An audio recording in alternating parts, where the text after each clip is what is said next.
Hello, Internet. I'm Angela. I'm a director and creator. We here at Nerdsmith would like to wish you a very happy Nerdsgiving. The time has come for our second annual Nerdsgiving charity event. 2 weeks of playing silly games with our friends while putting a little bit of good back into the world. This year, we are supporting Heifer International and their fight to end hunger while caring for the Earth. They gift families and communities income-producing animals and provide the training to turn those animals into sustainable businesses. For the next 2 weeks, that's November 1st through the 15th, we here at Nerdsmith will be running animal-themed RPG one-shots and giving away delightful prizes during the streams. Stay tuned on Twitter for the latest show schedule or donate today at fundraise.heifer.org/nerdsgiving. It's bound to be amusing. No, don't cluck up this opportunity. No, just play the outro. We are Nerdsmith. Bum ba-dum. No. We're gonna try that again. One more time. From the top. We are Nerdsmith.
And I was a little confused. Hello, everyone, and welcome to Shenanigoons. That's okay. We're all confused. We do that all the time. An industrial fantasy D&D campaign where you add to the madness.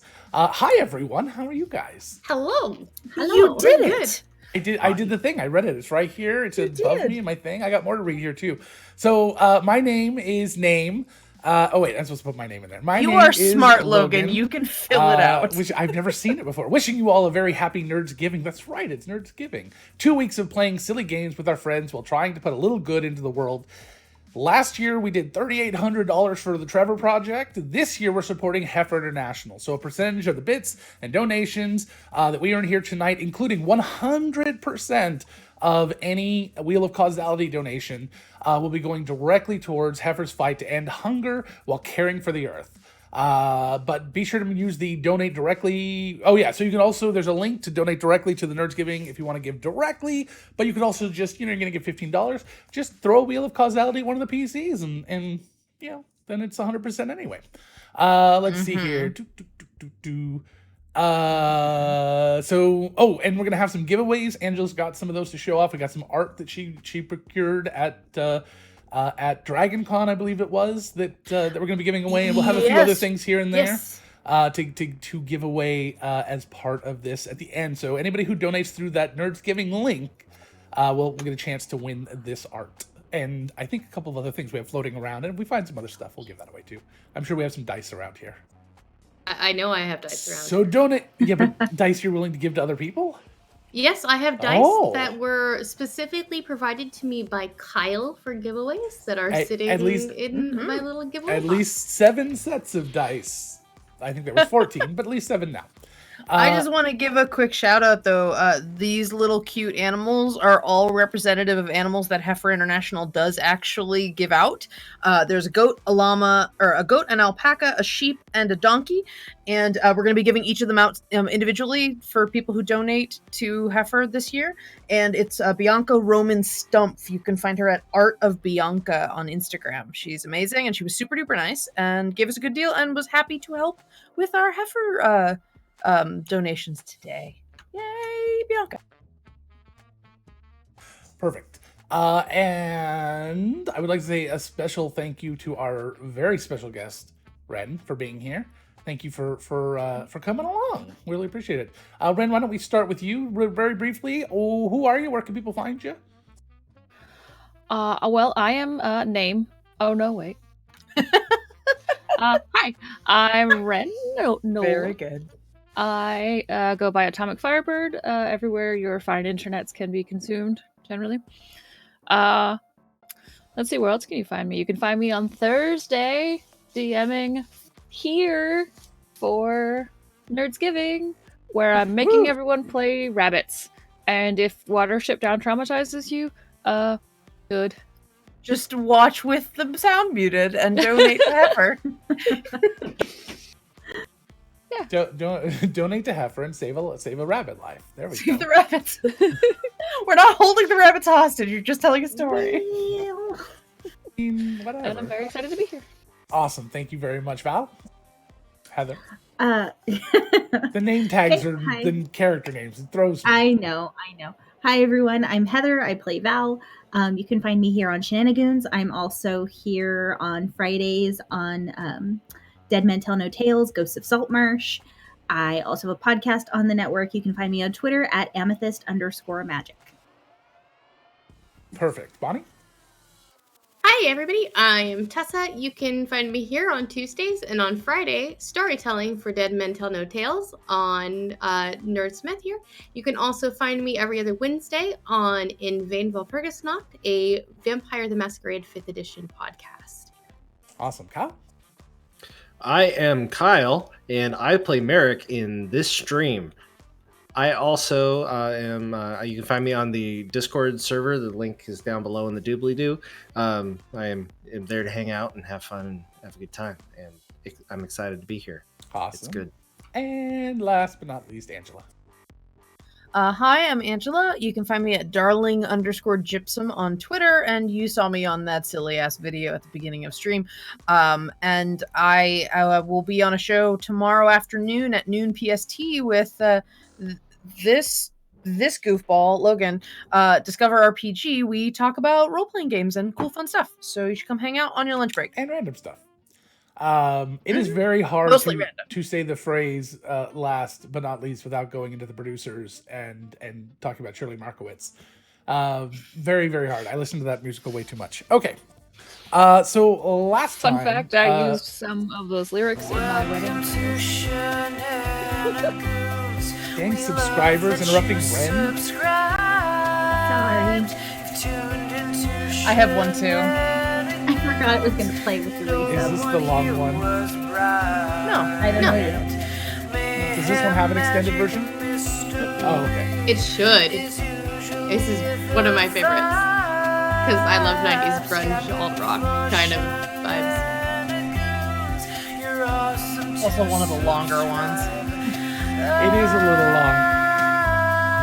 Is it Mel and Addie and the Infinite Subscriptions? Yes, it is.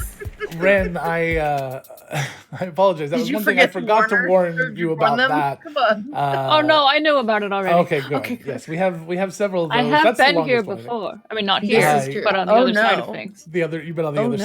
side. So what were you saying, Ren?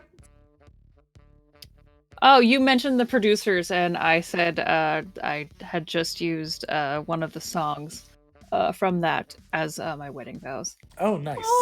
That's awesome. I modified the Nice. words. Wait a second. Hold on. Which song? I have a guess. I promise. Take a guess. Yeah. I have a guess. Yeah. Your face. Nope. Or that face. Not that face. I think it's that face.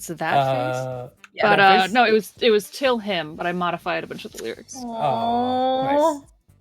Very I'm sweet. cute. I love it. I love That's it. very cute. Yeah, because there's a couple songs in there we'd be like, wait a second. Yeah, no. That's Not there's yes, no. So Some are Haben Sie geärztet?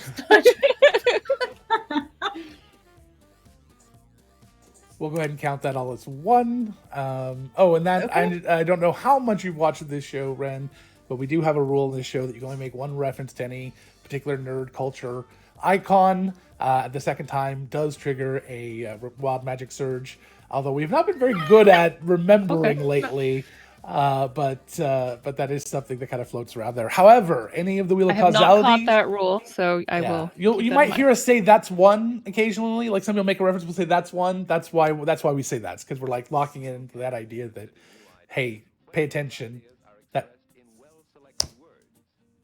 something's talking at me. Yeah, you have Electro Swing with radio affectations on it. What are you going to do? Right. Half of Electro Swing has a break in the middle where there's talking. So, back to the RPG list, I guess. Or I could press this button. Don't press any buttons yet. We're not done talking. So, as the audience, you can see there's lots of different ways you can donate, help out the show, and right now, of course, help out Heifer International. Every bit that is donated is a copper in the pocket of the players. That's the thing up there that doesn't really tell you much information at all, but it's pretty. And literally, that's why it's there, is because it kind of matches. And then down at the bottom, you can see if you use the donate link in the doobly-doo that was right next to the Nerds Giving donate link, not that one, but the donate link over there. You can forget what you were going to say. You can do any of the wonderful things down there. I think it's $10 will get you give a player a reroll. That or me, you can give me a reroll. 15 will do the Wheel of Causality. 25 will.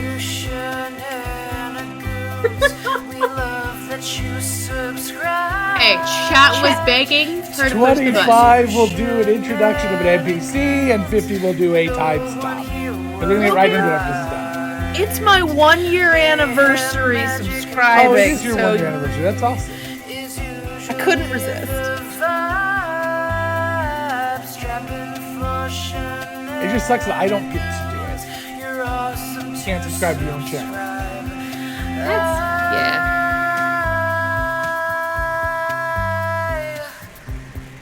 All right. Bless. Luckily, we had a few people do it earlier, so they won't be coming in. So, let's talk about last time on Shenanigoons. We were wrapping up towards the end of this murder mystery, at least you guys thought, revealing a lot of new things, including one very important fact about the Thieves Guild known as the Spiders. And their symbol is a 7-legged spider. Who knows? And the big thing that you think you may have learned about it is that they may not exist, at least not in the sense that you would traditionally think about a stereotypical Thieves Guild. However, any group or organization that calls itself a Thieves Guild that is still capable of doing the things that this group seems to be doing, they're still a Thieves Guild, in my opinion, just very, very different in nature than you would expect. There's no hidden dens, there's no members sneaking about. It's mostly a political organization, but they have guised themselves, it seems, as this Thieves Guild. And you seem to have learned a lot about that. You still don't know for sure who the organization is behind it, but your at least consensus seems to be that they do not exist as a traditional guild, which would make sense why they're thrust into such mystery. Let's see here. Oh, and you were able to talk to your buddy, your sponsor in the Birchfield Institute. I almost said Rubbles. His name's not Rubbles, it's Robin. And who is dead, hence the murder. And you were able to... And the mystery. Ooh, true. You were able to speak with him. You asked several very important questions, got a lot of information. What was that information? So we were able to ask him 5 questions. We asked who he was hiding his research from and found out that he was hiding it from all of the directors of the Birchfield Institute. We asked why they would stop his research, and he said some of them know that I would destroy it. We asked what they were afraid he would destroy, and he said the Gemini Compass. We asked what did you fear would happen if you didn't do the research, and he said I wouldn't be able to stop them from creating the Nexus manipulator. We asked what would happen if they were able to manipulate the Nexus, and he said they could reshape reality, which is something that no one should do. And then Kyle made a face.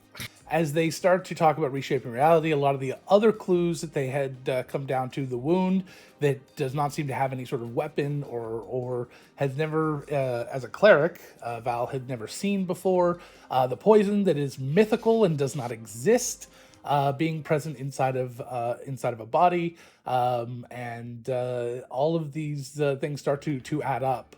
A strange contraption that has been built, and the hiding of the evidence, needing the two halves of the compass to function, but have both of them, I believe. Yeah. And then I think the last thing that was discovered after we got off of camera was I made some pointed comment about this, the manipulator, and wondering what kind of sound it made, which I think was the last of the clues that kind of lock into place from the that weren't red herrings, that lock into place there. So you have a lot of the important information. The only thing you don't have is who did this. Although you do have some suspicion. Although you're kind of stuck and not sure where to go from here, I think. But maybe you do. And so there you are in the morgue. One of your friends has been gone. He's off on some sort of vacation, Arthur, and some bed and breakfast somewhere, and some second floor bed and breakfast, I'm sure. Balcony. Yeah, the fancy kind with room service. Room service, yeah. Mm-hmm. Sandwiches on demand. Food so good you'd have sworn your mom made it. What? You gotta do me like that, Ange? Yeah. Well, Arthur does. Ayo. I'm done. I'm sorry. Nothing has been proven yet. No, I definitively, inadvertently proved it. There was the instance of that animal messenger showing up in The someone's butterfly. upstairs, so... You think it's the only spectral butterfly in the city? I don't know. Maybe it's just flying through that building. Maybe he happened to be in the building next to it. You don't know. Oh, so the butterfly was traveling the hypotenuse, the shortest distance Yes. between those two Right points. through, yes. Okay. Right through somebody's open windows. Sure. So, you are Some of chat is confused. about which part now? Are the jokes we're making? So Arthur is canoodling with Merrick's mom. Arthur, it appears is in some sort of relationship with Merrick's mother. Canoodling. Canoodling. Canoodling is a different. I don't want to Killing Kyle. It's amazing. I'm so happy. And last episode, Adelaide has a special earring that allows her to send spectral animal messengers to any number of people. I think it's 30 max or something. Yeah, something once stupid per- that I probably wouldn't We'll never use max out on. Challenge accepted. Oh, God damn it. So we have to let the orchestra know they need to be here now. But there's 45 of them. So they just send it to all the first seats. That's fine. Wow. First chairs. Wow. So. How many first chairs do you think there are in an orchestra? Hey, that's a start. Then you just go from there. And That's true. Anyway, I don't know orchestras. I just know the couple of the terms. That was it. I knew that would get a rise out of anyone who wasn't, and that's all I care about. So, anyway, she sent spectral butterflies to everyone to deliver a message, and Bonnie saw one of them fly into the second floor of Merrick's mother's house. So that is what they're talking about, the confirmation they believe that this may have happened. So that was very important. Which she has not shared with her boyfriend, Yes, because that's a conversation she don't want to have. And Merrick's mother is very tight-lipped about the entire thing, to the point of even giving Bonnie dirty looks. Obviously not tight-lipped enough. Do not shame your mother. She is a independent My party woman. member. You know, So yes. I'm sure Wren would like to play at some point today. So how about we get to the morning? No, I'm watching this. With- This is great. Bang and Chang, was that their names? Jangs and bangs. It's Jangs and Jangs Bangs. and Bangs. That's close enough. Jangs and Bangs. Jangs and Bangs, Two the chuckle twin, fucks. Chucklefucks. That's a good word. That's their surname. That's Bang and Chang Chucklefuck. Von Chucklefuck. Von Chucklefuck. Got it. God damn it. And now it's canon. Yep. We've said it thrice. It is now true. Is that the rule? It's like it's Beetlejuice rules. If we say something 3 times, it becomes canon. Beetlejuice rules. I think I like the idea more that if I have to stop the game because I'm laughing, that becomes canon. But that would be very bad. Okay, so you guys are in the morgue. You've just finished speaking with the body. You were left alone with it by filling out some paperwork. Do you then fill out the paperwork correctly, or are you going to leave the omission of the spells that you've been casting on it? I love D&D bureaucracy. I would just as soon... I hate to say it, but the paperwork should be left as is. Well, we told him we were going to do detect poison. There's no reason not to write that on there. Yeah. They already supposedly tried speak with dead, and it failed. Mine worked for whatever reason. So... Or somebody reported they tried it, and it didn't actually happen. Which God, wow. Okay. Thanks, Merrick's mom, for the donation of $15. Gee, I wonder who that's going to go on.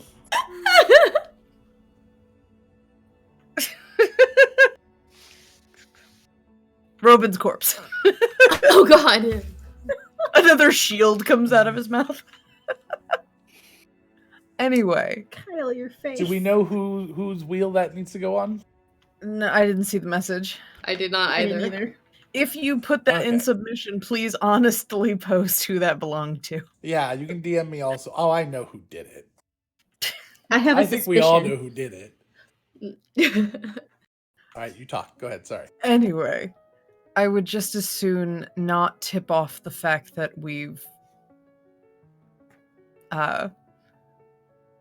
been speaking with Robin. If someone was trying to obfuscate that we couldn't, I wouldn't let them in on the fact that we did so.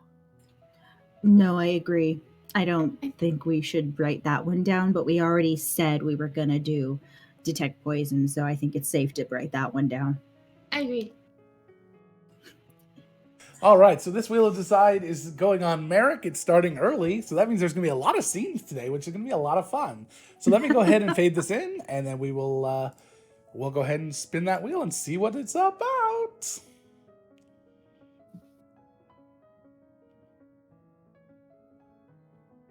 Clobbering time. I don't know if that one's still on there. Hold on. All right.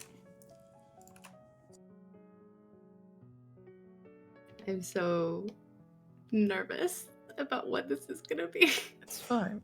All right. That one I actually meant to remove, but that's okay. So Merrick, for the next scene, right at the start of the scene, as you leave the morgue, your entire body is going to be affected by stone skin, and you're going to grow by about a foot tall, and you have to talk in a very gruff voice for the entirety of the next scene.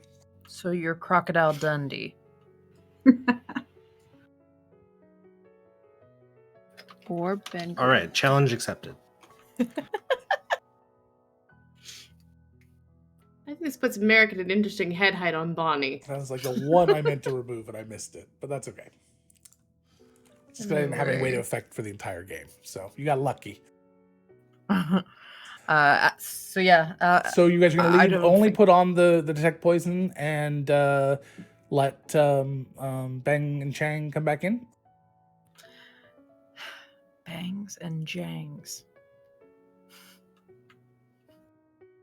So where are we heading now? Where should we go? I don't know. I don't know that we can trust anybody here, which is alarming. I think we should go talk to Ig. Oh God. Merrick, They haven't what left just yet. happened to you? But go ahead. Oh, sorry. That's all right. Keep going. I think we should go talk. Is that my voice? You have something in your throat. You also got taller. Nope. Nope. It's still in there. That's one. Merrick, do you need like something like a glass of water or like a pumice Maybe a glass of water stone? would be nice. Here's my water skin. Have a sip. I'd offer you the whiskey, but I'm not sure you'd taste it. Well, this is fine now. He'd be his own whiskey stone. Oh, that's good.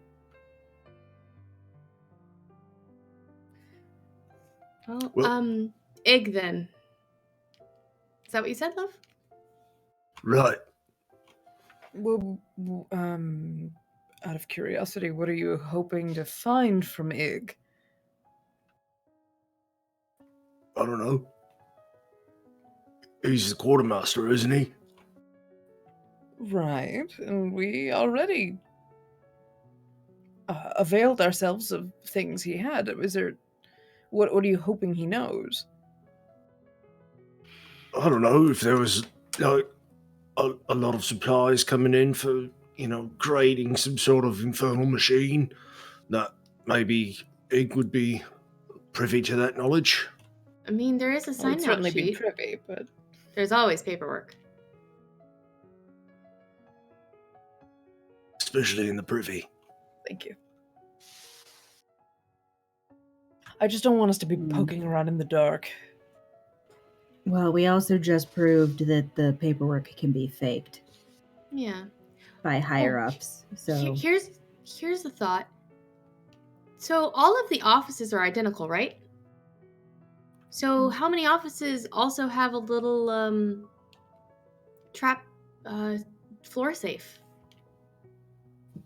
You mean up in the up in the gold? Yeah. Proctors. Ooh, to what end? I Just don't know, hiding poking evidence, around. maybe? In the dark. We could turn the light on, but it still would be technically poking. well, maybe we should go somewhere secure and discuss these new details before we decide what our next move is going to be. Where do you suggest? Not the birch field. Right. Lead on. So Bangs and Jangus come back in. They take the paperwork. They put the body back into the little container that has the spell on it. Yes. Val puts 2 coins on Robin's eyes before they put him back in. Okay. And slides it closed, shuts it, locks it, and you're off. Question, Logan, on the paperwork, did it say who cast? Yes, it was a gold proctor that we had not named yet, but I do need a name for them today, and I hadn't come up with it yet. So, what do you want it to be? What is this gold proctor's name?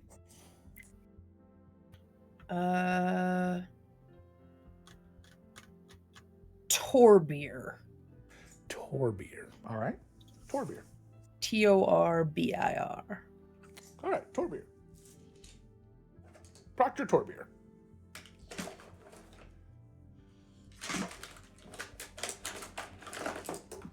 Mike's live, isn't it? Torbeer. Got it. Okay. So as you are heading up and out of the morgue towards the front door of the Birchfield, you step out onto the very large sort of marbled patio. It's a entryway. And yes? I was to say foyer was what I thought you were. It's an internal, Sorry. isn't it? This would be out external. This would be outside. Breezeway or something like Breezeway, sure. Just the architectural opulence of this building is a little ridiculous, but they got the money, whatever. And as you're looking down the stairs, even though it is late at night, there is someone approaching. This person is wearing sort of actually I have a thingy. Hold on. I got thingies. Auburn hair, great big staff, white and silver robes. And they are with a Wren, give me a race for your friend. Halfling. Halfling. Okay. And give me a trait for this halfling that is a physical trait that is kind of opposite of what you would expect from a halfling. Opposite of halfling. They look very serious. Okay. They've got big glasses on that they keep all right. pushing Okay. up on the bridge of their nose. So this halfling with these really big glasses is kind of gruff looking, and got almost dwarven features to them. They just kind of look hardened. And Ren, I just need a name for this person. Grumble. Grumble. I love it. So Grumble, which is one of my favorite words. Grumble is as you're kind of walking with Grumble as he's taking you to where he last saw these people. He looks up at you. That's them right there, and he kind of points towards you all. That's the last one who saw her. Yep. She told me she was meeting with them.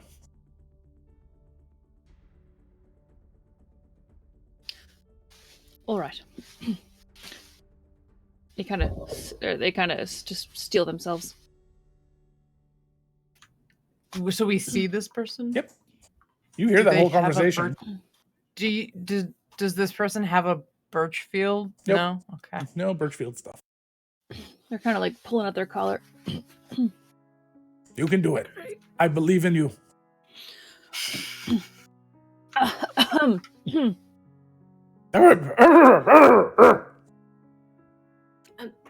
Can we help you? Something going around today.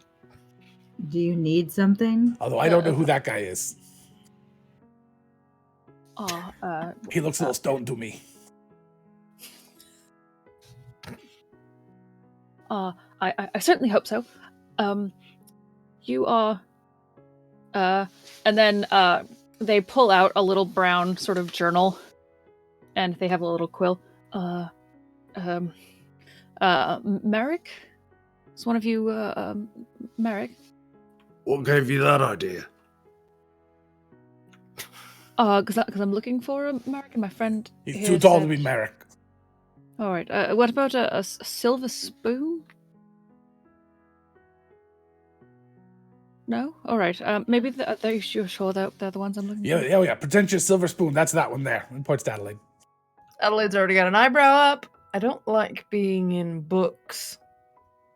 Ironically. You like reading a lot of books. You have a special bag. Can I help you? No, you can help her. Or them.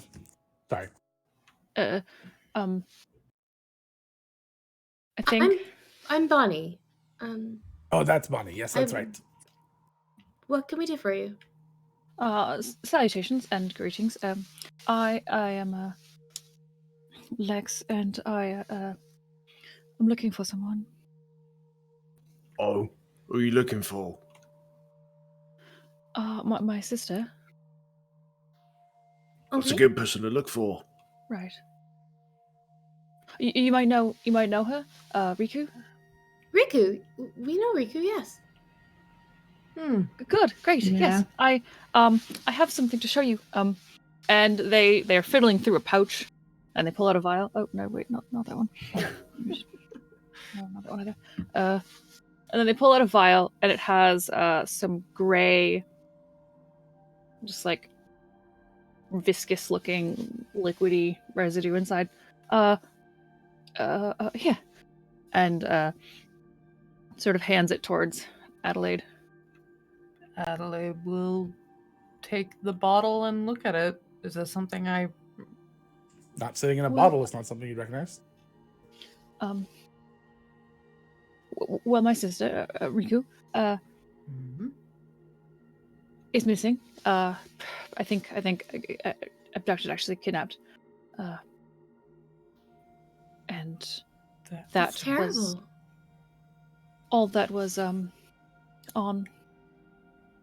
some things that were left in the spot that my friend hid, and I think that she was abducted. It was all over. What was all? Oh, that was all over. This residue, yes. Right. And my Grumble says that you all might. You're very tall. Might He's not that tall. help. He's like 5'10". Means a bit giant. I'm sorry about what's befallen your sister. I guess we might have a reason to go talk to somebody, Merrick. Where's he? Oh, you're Merrick. Oh. Yeah, don't be a smartass. I'm sorry. Yeah. I seem to have caught something. It happens a lot around here. I think it's called a Yeah. father-in-law. No, that's the main character. Sorry. It's called a stepdad.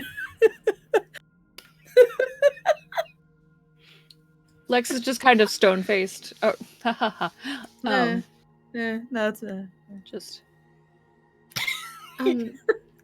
Adelaide, what is it? I'm not sure. What's... Logan, were you just being obtuse, or do I genuinely not like? If I You have looked no and studied it- idea what it is inside, but it's still in a sealed jar. So it seems to be sticking to the inside of the jar. You can't really. It's like if marshmallow fluff was sitting inside of a jar. Is it safe to be in contact? Oh, I got it with? all over me. Yes. Adelaide looks to Lex. Is it safe to have it all over you yourself? Are you affected at all by touching it? Nothing has terrible happened to Grumble yet, Mrs. Silva. Or is it Mrs. Spoon? I'm sorry, which is it? Neither. God damn it. You know what? We'll help you. It's gonna be good. Adelaide makes I a like point you already. to This is my offer favorite a game hand. ever.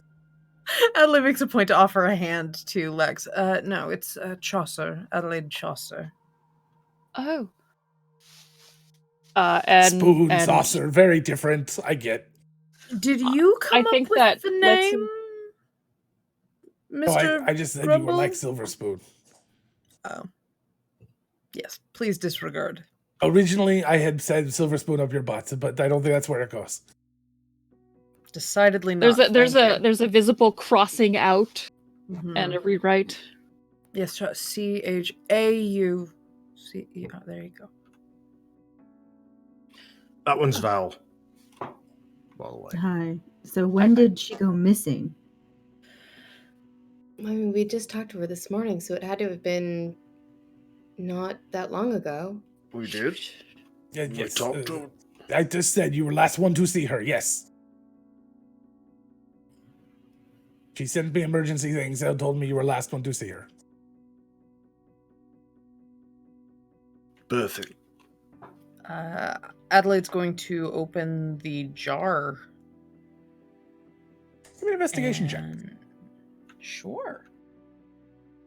Somebody looking over her shoulder. Yep.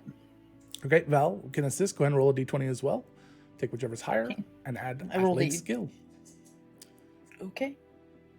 I rolled a 5 on the die, Okay. not total. Well, I didn't roll amazing, but I rolled an 11, so that's 11. better. So 11 yeah, plus so that would Adelaide's be skill? an 18 total. All right. So Adelaide and Val, once you start to kind of open it up and the lid, there's a little bit stuck to the lid, you start to kind of pull it. It's almost like these little, at first you almost think it's spider silk, but then you realize that they're actually very specific individual sort of strands. It's almost more like a filament. And then you realize you know exactly what this is. Anybody want to guess? Is this that kingfisher filament? It is. The It is cavefisher that. filament? It is a cavefisher filament. It's very sticky. Ugh. It's cavefisher filament. What in the hell? They smarter than I give credit for. What is this doing here? I Well, don't know. that is what I'm really hoping that you will tell me, considering that my sister was last with all of you, and not to be blunt, but you must know something. Well, I promise we didn't bring a cave fisher with us. That's... We killed one once.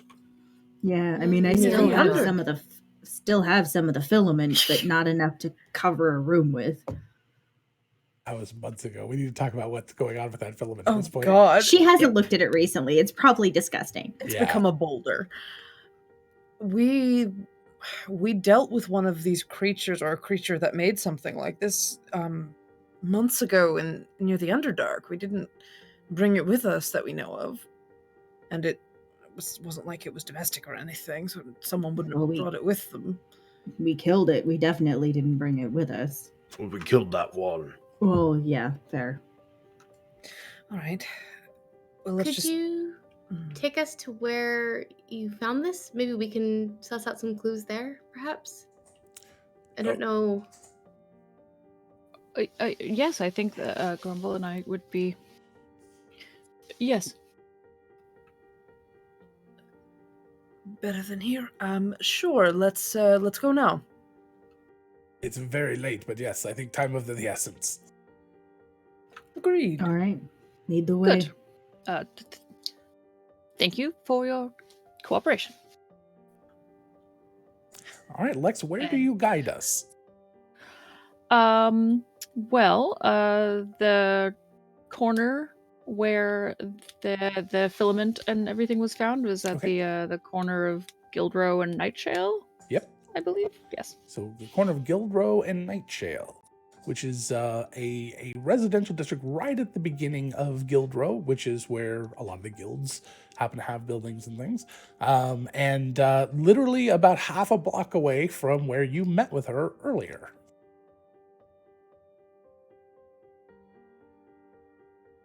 Now, Lex is very much trying to sort of lead the way, but also more frequently than is normal, looks back and is just like sussing you all out. Fair. But also Funny just gives you clearly a trying smile. to look tough. Do I get any weird vibes off of Lex? Or do they look like Well- Riku? Besides the obvious shifting Yeah. at us. Yeah, besides the, like, not awkwardness, but, like, any vibes that are concerning. Anything that makes me think they're lying. Not that I have. I don't know if Lex is hiding anything, but nothing I told Lex to hide. Nothing. Ren's only here for 2 weeks, so I thought maybe a betrayal angle wasn't really a great way to go. I it was the had a best way to feeling, go. but also we were just investigating a murder that we found out may actually have been like orchestrated by our bosses to kill one of our other bosses. So I'm, understandably questioning. I would think that Lex is actually probably a fairly easy book to read. They are kind of short, probably about 5'2", and just trying really hard to find their sister, and is very suspicious of all of you, but trying to hide it. But they're not a good actor. Mm-hmm. Is this your first time in Ashport? No. Oh, so you're from the city, or you're from or you visited frequent? I'm gonna be quiet. What about you? Where are you from? I don't know where I'm from Oh, good originally, Riverside. but I was raised here.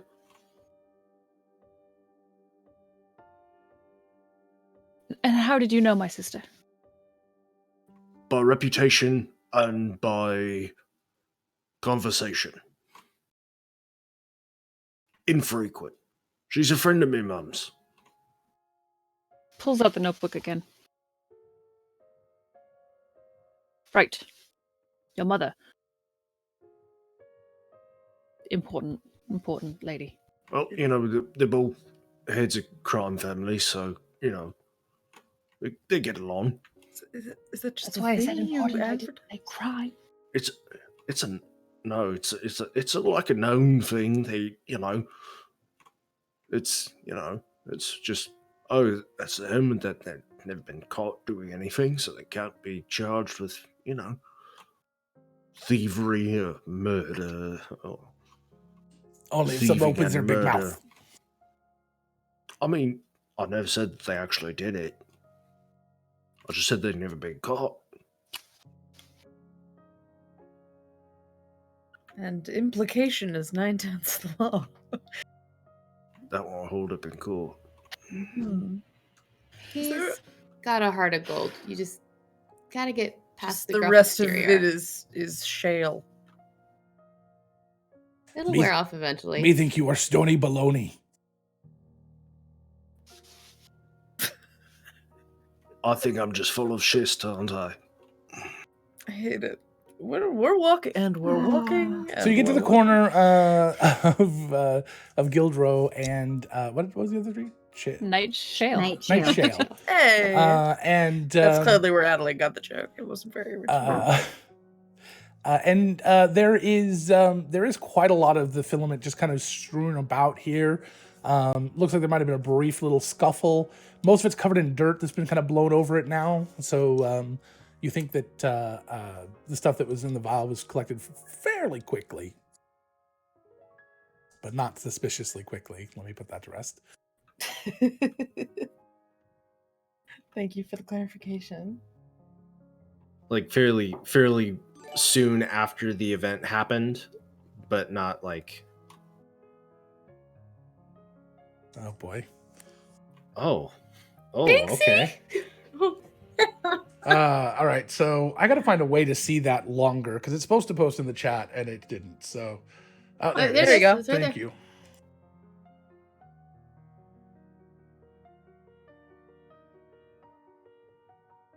Oh God. Also, that's not how you spell Wayuna, but oh no. He's just being silly. Mike can't be with us today, so he's decided to write overly long NPCs to insert into our story. Thank you, Mike. So first off, that's 2 NPCs. So any awakened item is an NPC. Well, then maybe it's awake and it just doesn't talk. Let's. We don't have to know. It just spins angrily whenever it's upset. Ironically, it's asleep. Did our chatbot actually ban the term documentaria? Yes, it Okay, did. that's I had interesting. to allow it.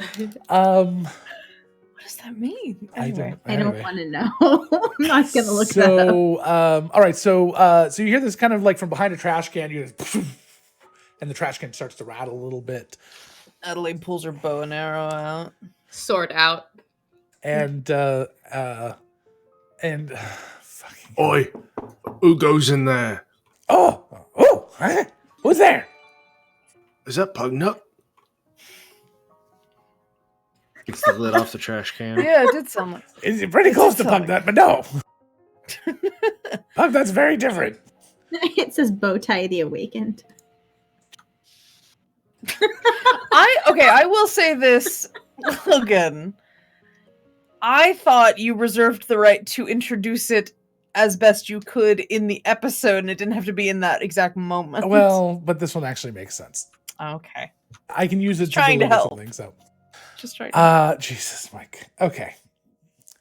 Anyway, so you hear this kind of weird poof, and you see this little tiny coming out from behind the trash can. This little tiny imp. Sans Baby Bjorn. We're gonna say no on the Baby Bjorn right now. He can summon that if he needs it. And this little kind of impy character. He's wearing a visor made out of like a leaf, and he's got a little notepad and a little looks like bee stinger sort of pen that he's writing with. And it says it's got a little card sticking out of his visor. It says press. Can people stop No. taking notes around me? I'd feel more comfortable. I was gonna say Lex is also with a notebook and just Are you feeling competition? Oh, Here. well, hello. I am Binksy. Well, Mr. Hi. Binks, but you can call me Binksy. I kind of got rid of the Hi. Mr. Hi, Binksy. Which one of you is Val? Oh no. That one. Oh, hello. That'd be me. He kind of like nods Hi. over to you. Hey, this here is it? Wait, let me see. Yes, this is it. Okay, this is a pivotal moment for you in your history and future. Okay. And I've been sent here to make sure that everything that you say and do right now is recorded for posterity. Sent by Prosperity. who? That's not really Sent by- important, is it? Yeah, just a little. Okay. Well, it starts with a W and ends in a Euna.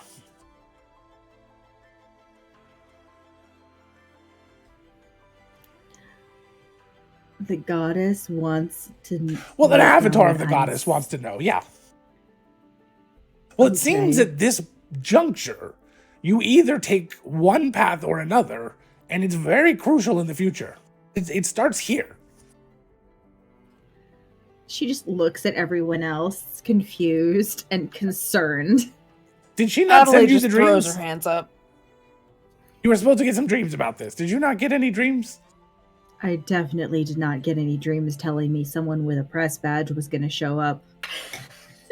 Well, I mean, what else am I supposed? Okay, hold on. So I'm Binksy. I got horns. We gathered. Yes. I got a wrench, and he pulls out this little wrench from nowhere, and he puts it right back. So I'm just gonna be over here, and he kind of just like steps behind you. This is already more chaos than I'm comfortable with. This is a private family matter that I am. This is not. I don't know who you are. Oh. Who is this? Well, Oh. you got to see this guy. This guy, girl. Okay, I can never tell. Person, this human, Val. They not are going to be making a decision on if they are going to worship Weuna or not. Wait, is that right? He's just checking through his notes. I'm pretty sure Val has been worshiping Wayuna for quite some time. Oh, it's now. how? Yeah. So it's like, are you going to continue on the path you're on, or are you going to make some sort of weird bargain? Huh. Anyway, so Okay. but I'm sorry. I know that my presence is not really that great, and I've got my cute little bow tie on. His name's Lenny, by the way, and I'll just be over here. And he kind of steps into the shadows and vanishes. Bye, I guess. I have Okay, no so I'll idea. put a pin in that one for now. Ironically, not the strangest thing that's happened around us. Lex, I will tell you in advance. If you're not used to chaos, you're in the wrong city. It's very I mean, true. that's Yes. true. that's Also, why Lex, I apologize for the interruption and strangeness. I have no idea. Apparently, I was supposed to get a dream giving me a heads up this was happening, and that definitely did not occur. Maybe You know, got apparently wires there's crossed. red tape. Maybe. I don't know. So, sorry. Continue. There are lots of Vals in the world. Sure. Whenever anyone talks, Lex just kind of turns to them, and listens, and then just kind of plunks themselves on the ground. Oh, That is no. a very fair reaction. Oh God, she'll be here for a day. We got to get her up. I'm Get them going to just start looking around. And Adelaide's going to actually start investigating the scene. Right. As you start looking around, you don't really find much more than what I gave you. There was a scuffle. Sure. and this Well, cave I had a government was specific there. question. Sure, go for it. Is there any indication of any direction or any perhaps vertical movement up the building or anything like that that would be connected to the filament? Is there any trace of that Not that you in a can specific tell. direction? It's kind of all over the place and is covered in dirt now, so it's really hard to tell much from this particular angle. Okay. I'm thinking up to look around more. I could get to work on that. Sure. That's a good idea. All right. Merrick will go find a drain pipe. That's a good idea. Got it. Okay. We hear from the shadows. Bonnie is going to kneel down next to Lex. Sorry. This must be really overwhelming. I know that your sister being missing is awful and terrible. I can't imagine how you must feel right now. We'll do our best. I came to visit. I don't get that much time off, and we're very close, and just to arrive into town, hoping to have a nice weekend of visiting with my sister, and then for Grumble here to tell me that she just disappeared. But there's these people that just were with her, and then you all don't know, and you were supposed to know, and I don't know what to do because I'm a terrible investigator. You're okay. Deep breath, and it'll be all right. Just because we don't know right this second doesn't mean we won't figure it out. Don't take this the wrong way, but are you supposed to not be a terrible investigator? Just terrible to everything I try to do. Oh, It's not true. That can't be true. She has low self-esteem. They have low self-esteem. Damn it. Adelaide snaps her fingers and her hawk familiar sort of into view on her shoulder. Delta, I don't know what why was this? I don't know why I let Merrick just climb the building. And Adelaide has the hawk fly up to the roof, and she'll back up against a clean wall if one exists, and her eyes will go white as she looks through the hawk's eyes up on the building near where Merrick, basically going to go help Merrick sightsee up on the roof. So Merrick, you're about halfway up the building, and right, you said you were climbing. Yeah. So you get about halfway up the building, and somebody opens their window and kind of sticks their head out. Oh, hello. It's just a rock monster climbing the building. Don't mind me. What are you doing? It's a young little child. I'm in the Chimney Sweeps Guild, and I am here to climb up to the roof and clean out your chimney. Okay, you're not going on some sort of rampage, right? I have never gone on a rampage. Okay. Are any of your friends here? Yeah, there's one of them. It's down there on the street. It's a bit wolfish. Okay. The wolfy one is here. Is he soft? Mm-hmm. Very. Damn it. Is the scaly one here? Looks at Val's direction. There's a green one. Sure. Kind of like leans out, starts leaning a little too far. Nope. Oh, okay. Not today, little one. Not today. Not any day. Not while I'm here. Oh, okay. So, you can go all the way up? Yep.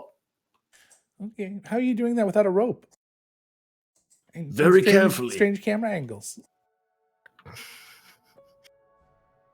By the power of storytelling. Oh, all right. It's one of my class features. Okay, well, have a good day. You as well. What was your name? Thing. One or two. All right, Thing. Well, you just keep on keeping on, and I'll keep on keeping on, and then maybe... Bye. He shuts the window. Adelaide has the hawk peering over the edge, like, what are you taking so long? And it flaps its wings at him. Don't you get any ideas? Looks like a statue. Are there any shops or anything nearby that are open that I could... There are no shops that are open nearby this late at night because it's about 1 a.m. at this point. However, there is a light on in one of the shops about 3 blocks down, and you actually know the shop. It is a place where the proprietor, whom you know, raises familiars and animal companions, exotic familiars and animal companions. Maybe maybe we should go check with them and see if they saw anything. Wait. If anyone's making plans, I can't hear them. She just knows that someone's making plans. Scary. You mean go talk to the shop with the light on? Mm-hmm. There's a light. And if someone is in the market for exotic animal companions and maybe they had a cave fisher for sale. You know, that's a really good idea, Bonnie. Or they might know who was interested in one recently. Do you want to go check it out and I can stay here with Adelaide and Lex? We can do that. You're better at talking to people than I am. I feel like Lex is still blubbering kind of on the ground. Now they have launched into a diatribe about how Riku was the competent sibling and always took care of them, and they don't know what to do without her, and why is she the one that got disappeared? In the back of to the pet shop owner. In the back of Adelaide's head, she's really glad she can't hear right now. Bonnie's like, that's not true. I Lex. think I got my hands full right now. Go talk. Imposter syndrome always do the worst. All right, Val will head down to the shop. All right, Merrick, you get to the top of the building. The hawk is flying around and looking around. What are you looking for up here? Adelaide had mentioned any sign of vertical movement. So any sign that the filament might have trailed up over the edge of the building, because possibly if Riku had been snatched and it got she got drug up over the building, that maybe there might be some sign of it up there. If there's any like patterns in the street of like a vehicle or something. Ooh, good one. So Adelaide and Merrick, each of you roll a die, and we're going to add Merrick's perception to that. That's a nat 20. Nice. 8. So a nat 20 plus your perception, Merrick, total is a 24. Okay. So you're looking around, and the hawk is kind of helping you out, and between the two of you, you come to the conclusion that there's definitely nothing that happened up here on the roof. Looking down the street, where Lex is kind of blubbering, and her friend is taking care of them. You see, it's more obvious from up here that where the kind of stuff is blowing around and sticking to the street. You could see where the last fight for Riku, was, and this gunk was kind of sprayed on her. The thing is, though, the way it was sprayed, you don't think it was necessarily from an animal, but that it might have been from some sort of magic item, because it's too centralized. Having seen this creature, the filament doesn't come out the way that it did here, and the filament is not meant to leave the animal. It would have to be cut out. So to have all these different filaments like this in this particular pattern, you think it might have been something different. It may not necessarily be what that is. Val, you get down the street to the building there, and the light is on. The doors might be unlocked, you don't know, but it is the exotic animal shop. Okay, I knock on the door. As you knock on the door, you see this weird cap, a very short person, very small, wearing some sort of weird leather cap, is just kind of moving towards the front door. You can kind of see through the crack, and the door opens, and before you is your friend Pugnut. Oh, Pugnut? Hello, friend Val. What are you doing here? She proprieting. Gives him a hug. Hugs. Oh, we're getting Just hugged. in time for Pugnut. Thank you. Welcome to the party. Thank you for the raid. Oh yes, I'm proprietarying. So you saved up some of your money and now you have a shop here. I didn't know you had moved in here and started doing that. That's really good. Oh yes, I purchased some animals. Well, I brought some animals, and some of them are sort of domesticated. Did you bring any pinch runs? No, of course not. Why would I bring in a pinch run? Besides, Well, that was his name. We don't just call it's like Kleenex. You don't call all of them. It's not supposed to. It's tissue. That's a pinch run. They're cave fishers. No. I've got a. Let's see. I've got a. I've got a baby. Something or other. What are they called? The gelatinous cube. That's it. And what else do I have? I don't remember what else I have. Oh, I got a baby mimic. And a baby dragon fairy, I think it is. Some sort of looking dragon thing. And an owl bear. A baby owl bear. A baby owl bear? Oh, it's very cute. I'm so happy right now. You guys don't even understand. Oh, I understand. I have a few others too, but they are less domesticated. So those 4 are domesticated? Yes. Long pause. Long pause there. What can I do for you? Well, I was coming to talk to whoever owns the shop because down the road we found signs of cave fisher filaments. So I was trying to figure out. Oh, I stepped in that on my way maybe- home. Or on my way here. Yeah. It's not cave fisher filament. Oh, it's not? It looks a lot like it. Oh, it doesn't taste anything like it. Oh, that's right. We had it last time too. It was like spaghetti noodles. I remember that. Or you had it. Bonnie had it. Bonnie ate it, yeah. Bonnie's Bonnie the one ate who it. ate it, not us. Yeah. Yeah, no, it's very artificial tasting. Sort of like banana candy. So you mean like somebody created something that made filament like it? Yeah, oh yeah. Mm-hmm. I did have somebody come here looking the other day, though. Do you remember who they were? Oh yeah, one of those real smarmy, barmy types over at the Birchfield.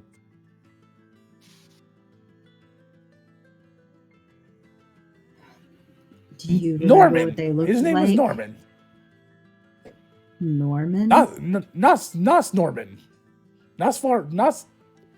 Nas Navar. Yeah, I think that was it.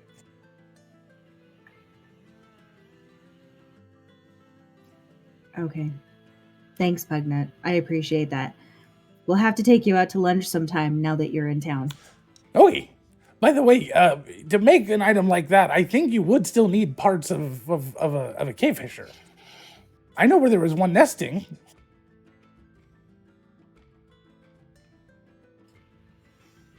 Okay. Could you tell me where that is? No. I could show you, though. I mean, I can take you halfway there. It's in the sewers.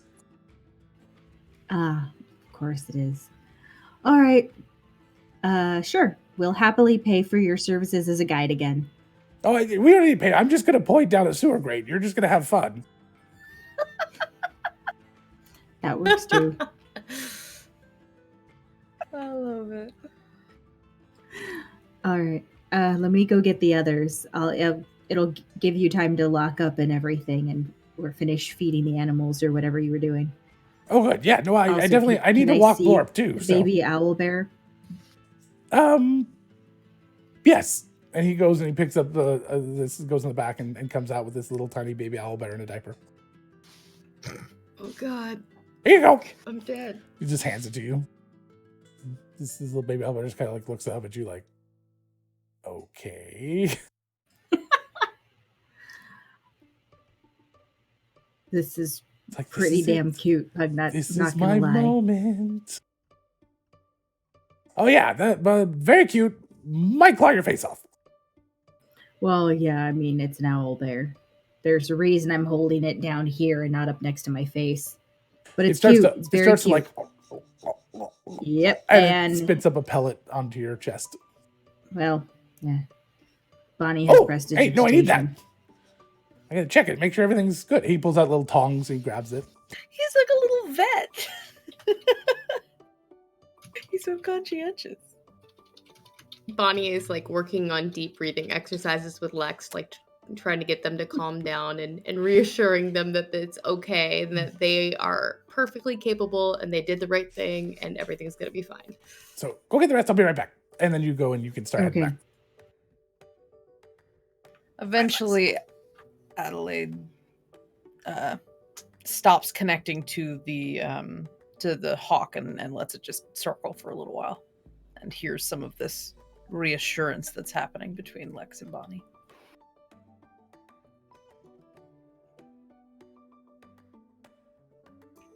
You just gotta remember that you immediately went and got help as soon as you could, and that's the best thing you could have done in this situation. I think that's because I've sort of got a permanent, youngest sibling complex, to be perfectly honest. Well, You're a stranger. I should not be psychoanalyzing myself in front of you. I apologize. I'm going to stand up now. And they try to stand up and brush themselves off. It's all right. I don't mind. She has that way about her. You tend to share too much. She is friend-shaped. There's a little bit of like prestidigitation motions, getting like the dirt off of their white robes from sitting on the ground. So, I may have found something. Oh yeah? I don't think that it was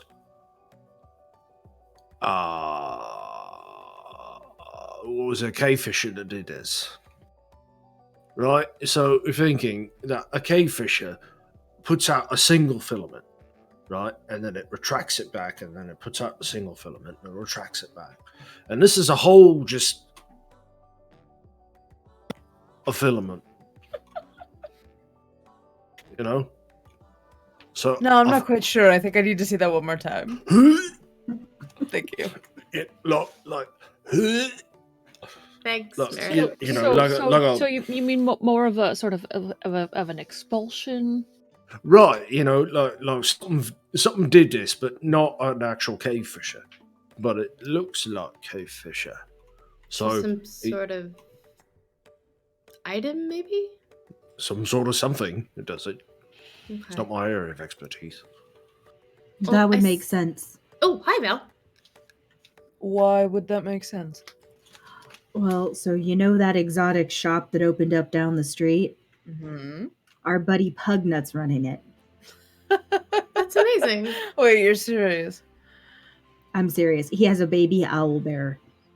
He has baby animals. Bonnie, we are on He an does. official investigation. You can go pet shopping later. But they could be calming Eric, and deal with your girlfriend.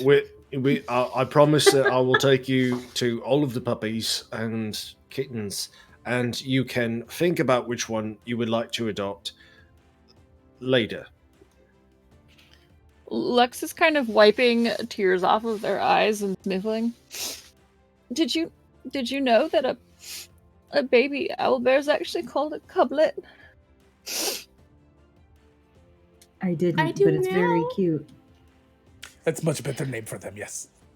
What name did you think they were? I just thought they were baby Albert. I didn't know they had a name. Oh.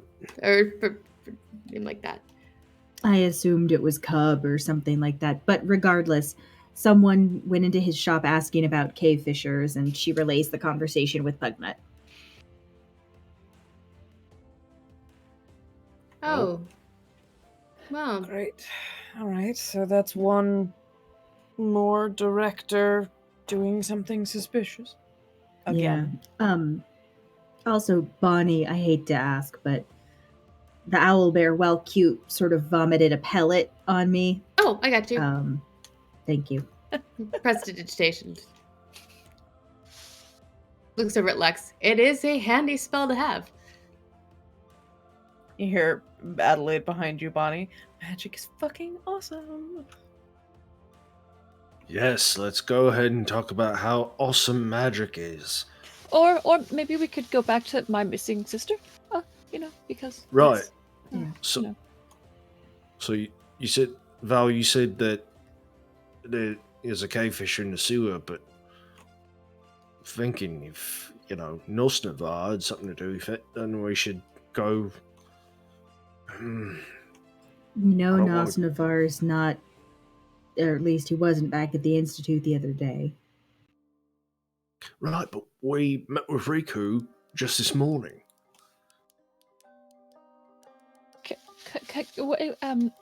if I may interrupt, could I ask what you were meeting with my sister for?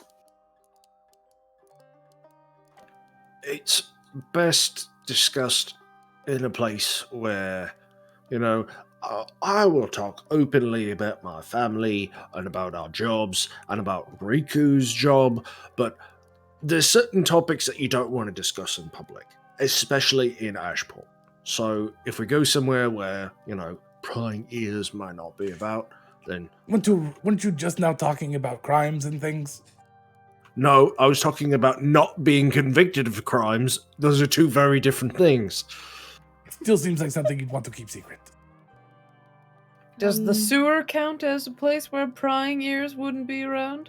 As long as we speak in a normal tone of voice, because if you whisper, it carries further. Yep. High pitch carries farther too. That's why I typically don't share secrets in the sewer. Your mom taught me that one. His mom teach a lot.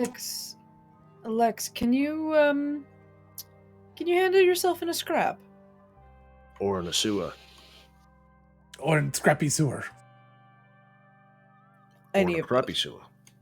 Lex kind of That goes without clutches their quarterstaff. Yes. Good, Perfect. you seemed the type. Lex can even take care of themselves with bad haircut. A scrappy dappy do.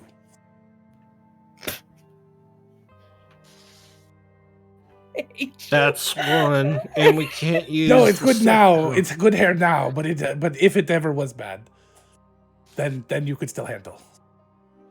You are very good and tough. Fine, dear. You're fine. All right. So Okay, potentially you guys go on ahead. Too many NPCs in the scene already. I'm going to be back later. And he heads off as Pugnut starts to walk up with a I just weirdly tiny got kind static of and my nose started bleeding. with a about 1.5 foot tall sort of jello jiggler cube. Jello jiggler. And he has a stick. And at the end of the stick, he's got a string on it. And at the end of the string is the owl bear pellet that he is then holding in front of the gelatinous cube to get it to move in the direction he wants. Oh my gosh. That might be the cutest little thing I've seen tonight. That's Hello, the owl little fellow. pellet that got vomited on me. If I remember, don't those... Merrick, there might be a slight acid factor. Oh, yeah. You'll eat your finger right off. Right. Slowly, but yes, eventually right off. cute my and finger right now. dangerous. So next time- there's no time like the present to touch When it. he gets though. bigger, though, I'm going to have a magical harness made for him. He'll be rideable. I mean, it's very slow moving, Amazing. but it's still rideable. For those really pretentious types over at the Birchfield. Every time that someone says that, Adelaide just gets this little migraine. So, just so I can wrap my head around this, because I'm not the book learner that Adelaide is. Oh, I'm Nasavar confused too, Bonnie.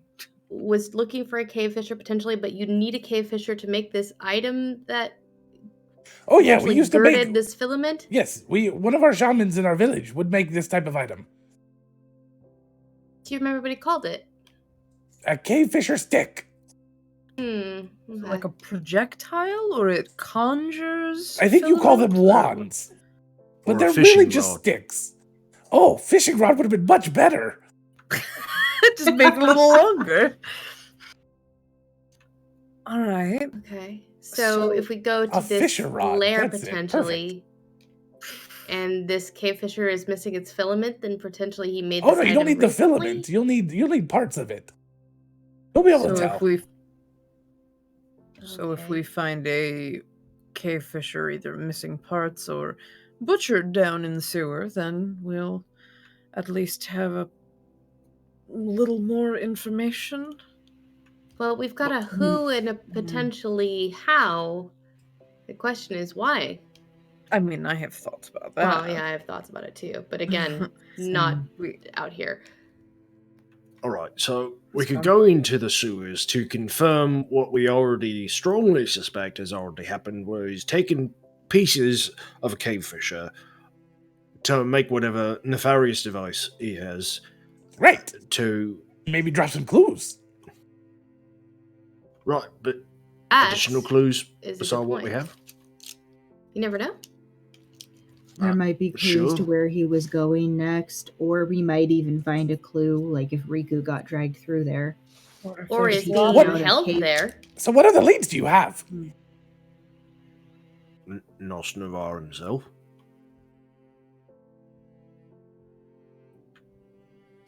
Does anyone know where we'd find him besides his office back at the Birchfield? No, but I think checking out the sewers sounds like a good idea. Sure.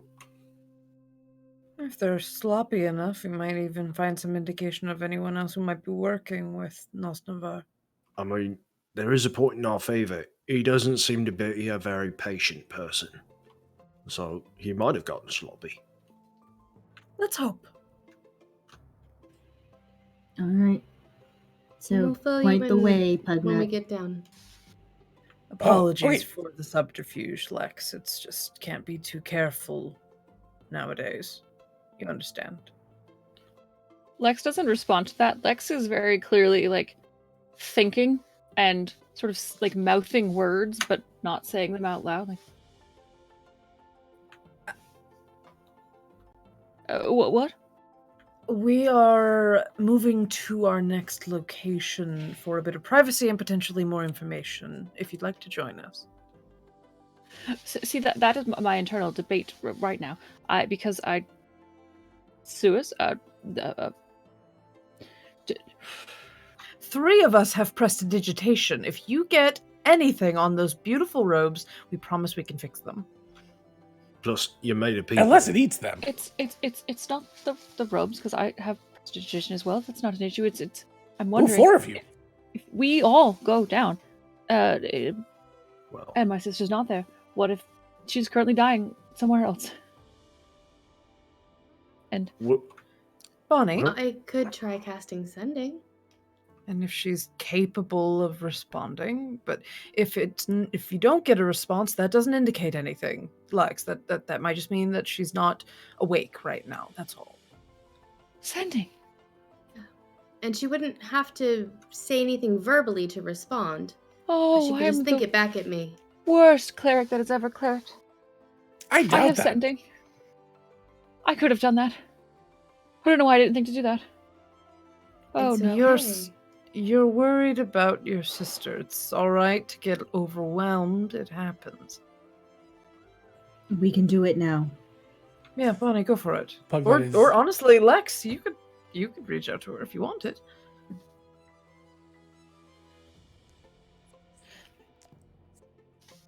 Sure. I'll be right back. Lex kind of tries to get a little bit out of earshot of you, but for the sake of comedy, it doesn't work. Just like shuffles For the a sake little of bit. comedy. That could be the name of the of our show.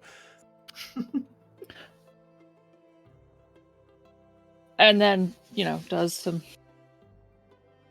Rigmarole. rigmarole. Sister, I arrived.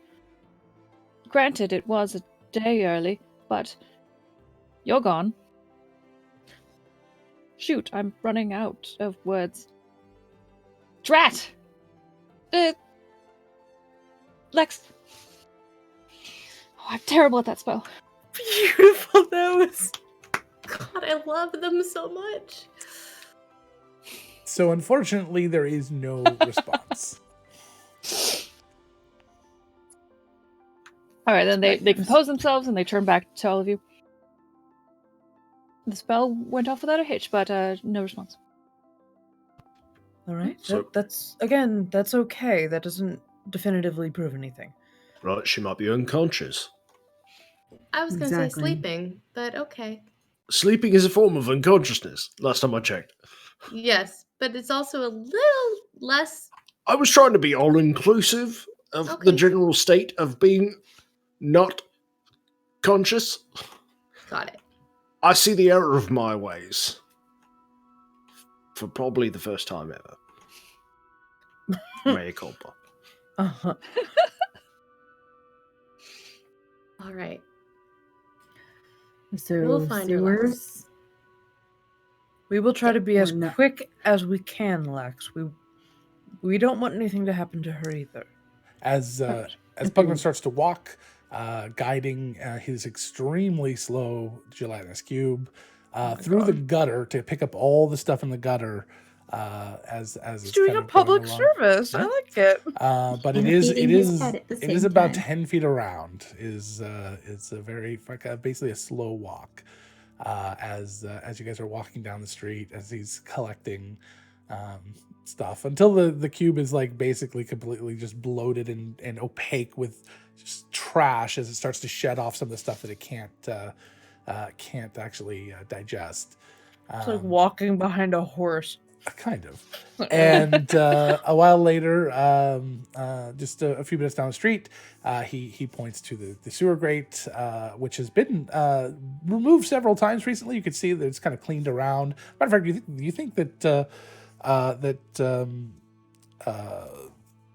Bloop, which is the gelatinous cube, has been in this grate before because it's like sparkling clean around it. This is it right here. So you just go down, you go east, and then you really can't miss it. It's gonna be like skittering around on the ceiling. I was checking to see if it had any babies, but it doesn't. If it has any babies, though, let me know. We will be sure to let you know.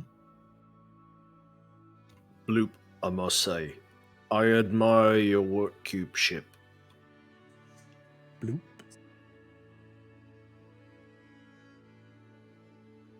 Just a little bubble. You can ask him a question. Bloop. How did your parents decide on the name Bloop? It needs to be a yes or no question. He's a baby. Bloop, are you having a good time? And this gelatinous cube kind of just gyrates, and you hear this bloop, bloop, bloop, bloop. And flipping out of the top of it is this little coin that spins through the air and lands. And on the top side of it has the etched yes. And That's then, all I needed to and then know he kind of just in life. goes over and picks his coin back up by rolling over it. Oh my god. He's very Want smart. one. Oh, we can get you one. They're great at cleaning the house. I have another one that I'm going to be purchasing soon. His name's Roomba.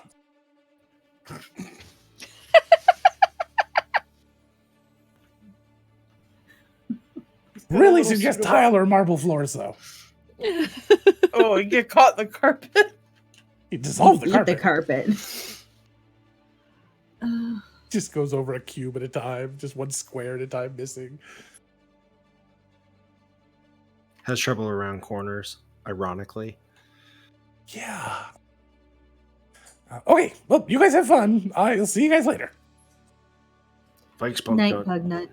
And he starts slowly walking away with his little stick, his Pellet on a stick. pellet on a stick. Yeah. That might be the single greatest thing I've seen tonight. I mean, honestly, if the street sweepers had a couple dozen of those, we would not have to walk Be through in as much terror for our muck. lives. I heard a story once about some rich people up on the hill who actually used one as like this garbage disposal and internal sewer system. So everything just emptied into this like pit under their house that had a gelatinous cube inside it. The downside was when a cat got down there. But the cat came back the very next day.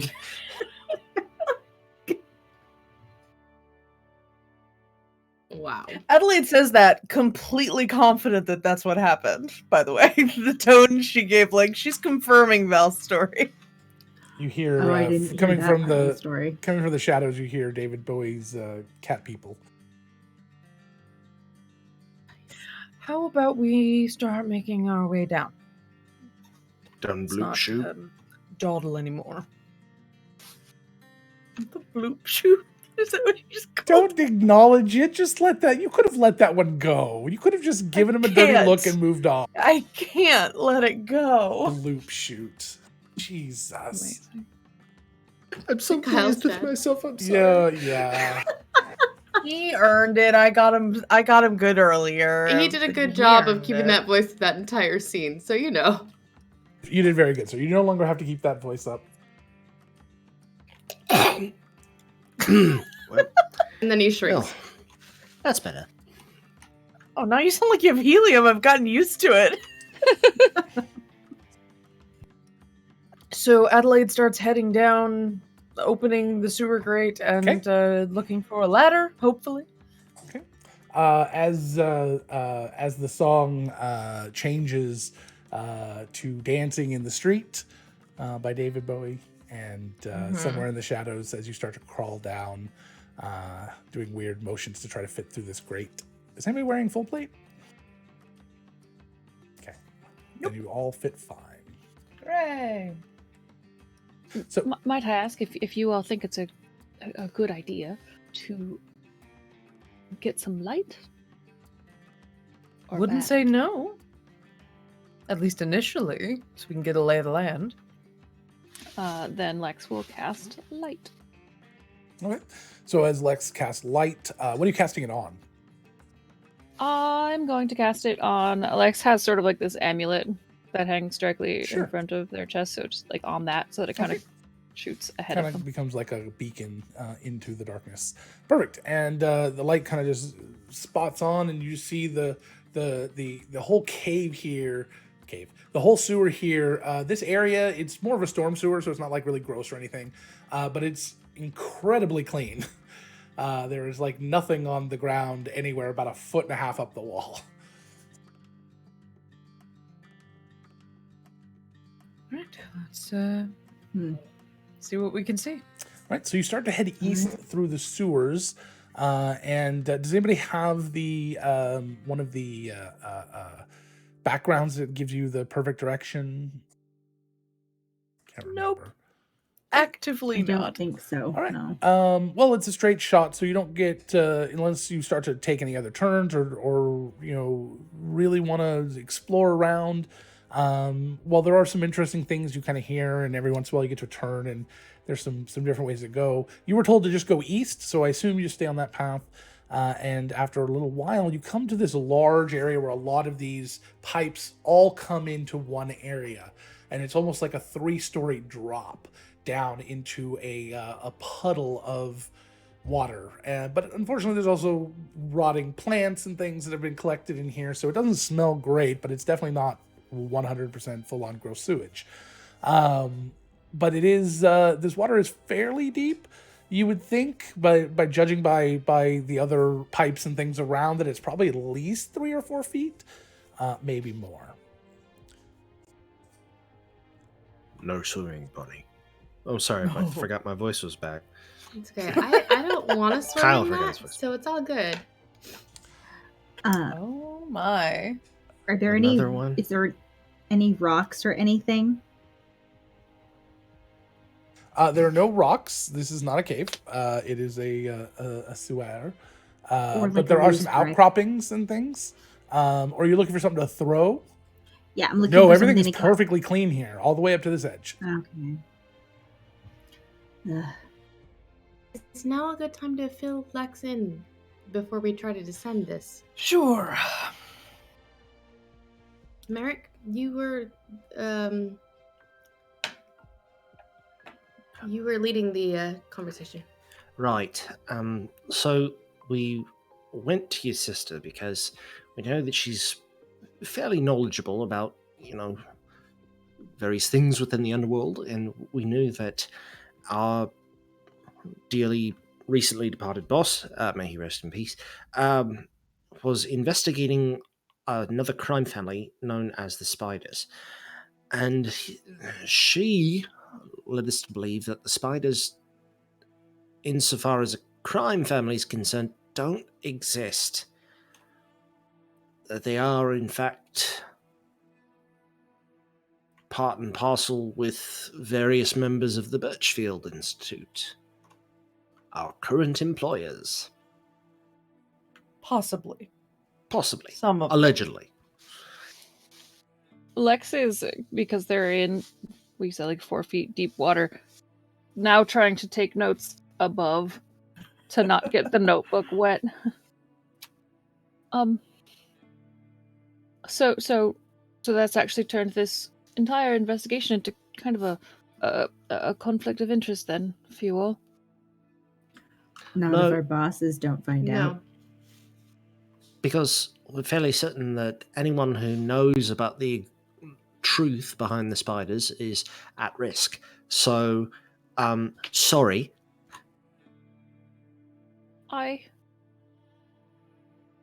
At the risk of perhaps making obvious conclusions that you might have already jumped to, if they are trying to fabricate this fictional society called the Spiders, and they're kidnapping people and leaving sort of almost web-type traces, do you think they're trying to frame this fictional organization? Oh, Continue the undoubtedly. myth. Absolutely. Probably. That's I very mean, that's astute, what they Lex. said. That's what they said about Robin. The spiders are claiming responsibility. Stop looking into it. Right, we were investigating the murder, and someone said, no, the spiders did it. Well, they didn't say that to us, so I'm choosing Wow. to ignore it. And we asked questions, and now Riku's gone. By the And Robin was spiders. supposed to meet with Riku next about the spiders. I just had a thought. Was it a good thought or a bad thought? Neither. It was, just trying to think about it laterally. What if Riku staged her own abduction To what end? so that she wasn't actually abducted? Right? And then just hiding out. Exactly, until all of the drama blows over. It's not Well, impossible. I think it would still behoove us to find her on behalf of our friend here. Of So course, they I'm say- not saying we stop. It's not a terrible thought, It'd But- be preferable. but she did know that I was coming, and I do think that she probably would have left A note, at least. But if her intention in doing this, and I'm just following this particular rabbit trail, if her intention in doing this was to make sure that you were not involved, but then she would have known that you would have wanted to get involved. No, I'm drawing holes in my own theory. Well, I think let's just backtrack a little bit and assume what we were initially talking about, that somebody's framing the spiders for an abduction in an effort to reinstate the fact that they exist. Now, what I keep coming back to is the fact that we were the ones questioning it, and to have Riku be taken or made an example of in terms of disappearance. Are we being told to stop directly? It's only paranoia if you're wrong. What is everyone's passive perception? 10. 18. 15. 14. 20. High five, High Perception Club. Lex, Oh, shit. you are not surprised.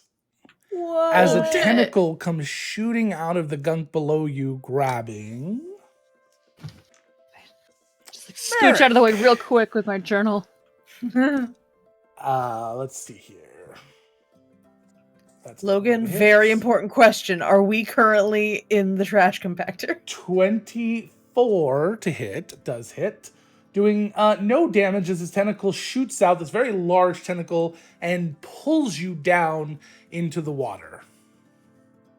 I need initiative rolls. Look, Logan, also not to ask for homework, but don't forget our wheel. As I roll the wheel for Val. Oh no. Oh no.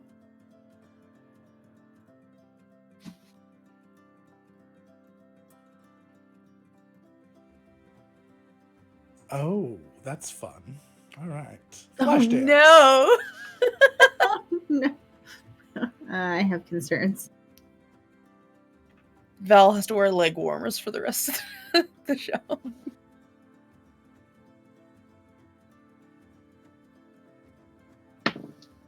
So very concerned. That's a natural one.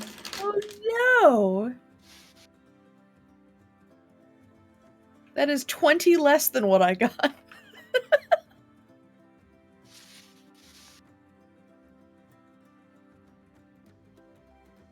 I have one number in common with what you got. Oh no! What did you get, Merrick? I got total of 16. Reasonable. Very Rolled reasonable. So what's your total, Bonnie? 5. What's your total, Lex? 5. Alrighty. So, Val, during this Lex scene, can go first. since you are this is a combat, we're going to do this for the combat, not for the rest of the game. Every time you roll an even number on a die, I need to know. Oh God! All right. Okay. What'd you roll on your initiative? A 12. Oh, perfect. So roll me a D 10.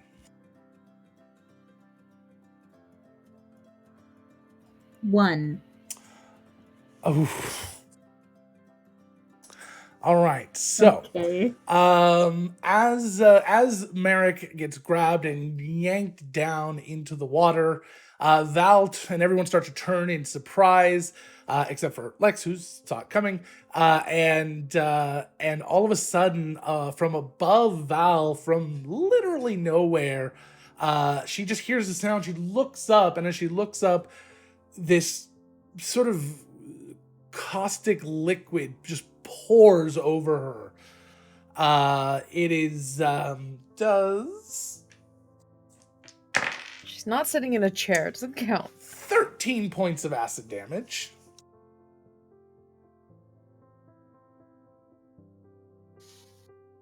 And Adelaide's surprised, America's surprised, Val is surprised. Oh, I got a 16. So I go. I'm a +2. Merrick probably goes before me. And I went for the turn, and then Val, and then Bonnie, and Lex. So Lex, you're up. So Merrick has been grabbed by this tentacle, drugged down 3 stories in below, down into this water pit. There are 3 lots stories of or 3 feet? 3 stories down into We're not water in the that water. is at least 3 feet deep. It's much deeper. Gotcha. And there are several platforms around this area that you can stand on. You can like leap from platform to platform, like the tops of these large pipes or little outcroppings of stones that you can leap to if you don't want to be in this particular pipe with the acid that just splashed all over. Oh, hold on. Does it do splash damage? Yes. So everybody who is next to him, each of you, Bonnie, Adelaide, and Lex, each take 1 point of acid damage as that splashed outwards. I would just like to say, nice. Oh, you 1 had point of damage. You had every 70 hit time. points, I take it. Mhm. So Always Lex, take 1 point of damage.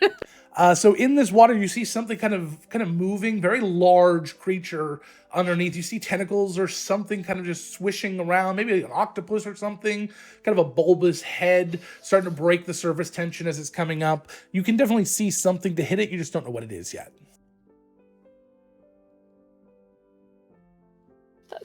I don't think that's the fish thing we're looking for.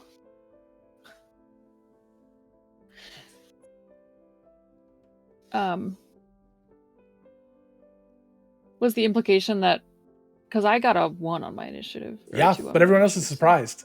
Oh, I get it. Sorry, I was. So it's your Wait turn. a minute, they're all looking You at me still get- expectantly. Whoops. No. I'm just a cue. You're it. You're it for round 1. So Yeah, as Merrick then is I am now just- in the water, being drugged down by this tentacle, obviously hostile intent. The just instinctual reaction will just be to smack it as hard as I can. So you're with my staff. gonna melee. So you're gonna jump down into the sewers as well. Because you're about 3 stories above it right now, but you can jump down into the water if you want. No, I don't want. Okay. I Do not want. do not want.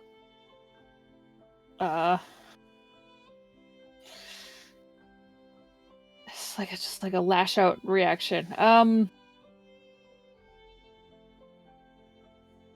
I wasn't prepped because I thought That's that I was okay. Yeah, I know. It's fine. You can always delay your turn. No, I will just cut my staff and I just see all this happen and I'm like, and then I'll shoot down a sacred flame. Awesome. Hopefully the water down there is not flammable. Oh gosh, It's not actual just, fire. terrible decision. It's That's fine. true. That's true. It's not literal. So Yeah, I need a don't think it says light stuff on fire. It's Dex- sacred. dex saving throw from this here thing. Oh, I rolled a 9 and got an 8. All right, it's a 14 to succeed. So, 1d8 radiant damage. 4 damage. Oh, What type of damage? radiant. Actually, it is Perfect. 11 radiant. Okay. So this creature starts to kind of writhe in as this burning sensation kind of pierces through the water and kind of singes against him. Top of the order, Adelaide. Can we can see the creature or we You can't? can see it. You can see something kind of, like I said, breaking the surface tension, pushing up all of this gunk and trash, but you can't tell what it is yet. You can just tell it's very large and has kind of this large bulbous sort of top or head or something. Okay. Then I'm just gonna, from that perch, I'm just gonna take out 2 shots. Okay. Can I do that clearly? Do I have any There's disadvantage no, or anything? yeah, no, you can tell where do? it is. There's no disadvantage. Okay. Okay, then yeah, I'm gonna take 2 shots. All right, do that. Thanks to Lex's light, at least. Thank you. Oh shit. 27 and 19. Both of those hit. Okay. That's 17 total piercing damage. And that's next level, so no, those are not magic yet. So yeah, that's my. Awesome. Merrick. And yep. has Merrick hit the water already, or is Yeah. he falling down? Okay, he's already there. So sorry, Featherfall wouldn't help right now. Well, it wouldn't help because he's being pulled anyway, so. Okay, Not technically yeah. falling. Then yeah, and Adelaide. I guess I don't have my familiar out right now. I didn't say I did. Okay. Merrick. Okay. So it is much So- deeper. You are swimming. It's about 10 feet deep. Oh boy. Am I grappled? You are grappled, yes. Okay. Then I will do what is most likely to make me last another round and attempt to slip out of whatever is grappling All me. right. I Give didn't me have a good give line me of sight check, on it, but whatever you wanted to use there. try to use. I'm fairly dexterous, so acrobatics if I can. Okay. That is not great. It's a 15. A 15 does not do it. It is holding fast as you struggle against this very large tentacle. Okay. That I'm gonna just keep. All right. So that's me. As this creature, this large sort of almost just bulbous mass of flesh comes out of the water. Just a large gaping maw taking up almost a third of the front of this creature with just hundreds of rows of sharp teeth, about a foot long each. 3 large tentacles on the back of it, and the rest of it's submerged under the water. 2 of the tentacles shoot out up towards the top. One is going after Adelaide. That is a 15. I don't think hits. 15 does not hit. All right, and the other one is going after Val, and that's a 11, which I definitely don't think hits. Does not hit. Perfect. So the 2 tentacles kind of just beam and snap off the opening there. They just kind of miss and bring him down, while Merrick is being moved towards the mouth of this creature as it goes to 16 to hit you. Oh wait, I have advantage. A 16. That's lower. 16. A 16 hits. Okay, a 16 hits. So that is 16 points of piercing damage, and I need a Constitution save. Oh, goody. That's better. Constitution save of 16. That did not make it. Oh, no. Perfect. So you are now poisoned and diseased. I don't think that'll last. That'll last as long as it takes to tick off again. But we'll go from that. So do me a favor and roll a d10 right now. Diseased is not something in Beyond. You said a D what? I guess you have a disease, and the disease gives you the poisoned condition and this other thing. Roll a d10, please.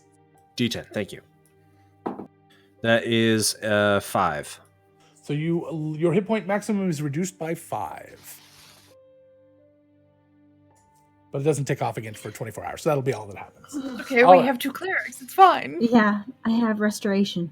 So, We just have to get to you.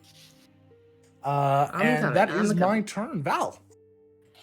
So you said it's 3 stories down. Correct. And Merrick is obviously swimming in this water. It's dunked him underneath.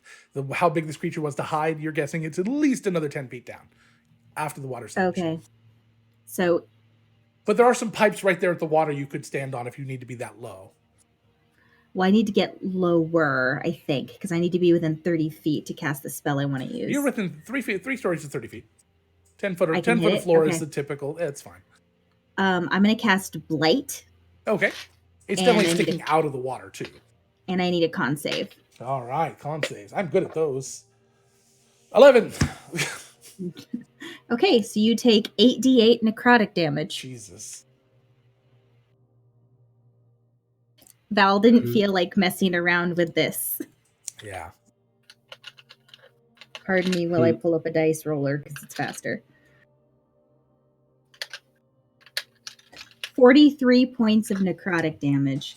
So Merrick is as this kind of this greenish ray strikes it from above as you're being chewed on. You see the flesh around its body and like its gums start to kind of rot and decay. A couple of its teeth fall out as it's just like kind of wincing against the pain.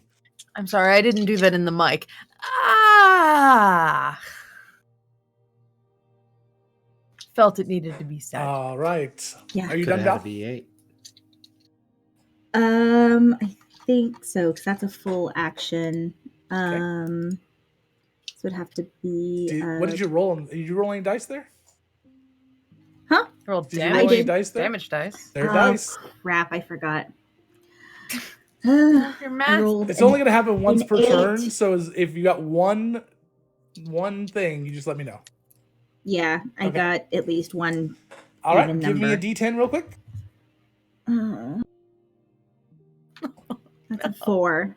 I was hoping it'd be a 4. As again, you hear this kind of weird sound. You just instinctually just look up really dramatically as a gallon of honey pours down on top of you. Jeez. I feel really, really dumb because I am not understanding this reference. Is it So you haven't seen Flashdance or Flashdance. Elvira? Okay. No. There's a scene in Flashdance where she dances and dramatically poses in a chair and pulls a thing and a bunch of water, the glitter falls down on her. In Elvira, they did tar, I think. Yeah, it was supposed to be glitter, but someone changed it out for tar. And then they drop feathers. All right. Got it. Okay. Yeah, I don't have to get all the any references. bonus It's okay. actions I can do. So. Just remember, Heather, Mike did this to you, not Logan. At least that one doesn't cause damage. And then Lex, your turn. All right. Then Lex is going to look down, see that it's still up after all of this damage that has happened. It's not looking great, but it's still up. And grab something really quick out of their bag, toss some sort of powder into the air, and try to cast Sleep on the creature. Cast what? Sleep. Oh. Has to be within 90 feet, and we've already established that it was enough for somebody else, so I have to roll 5d8.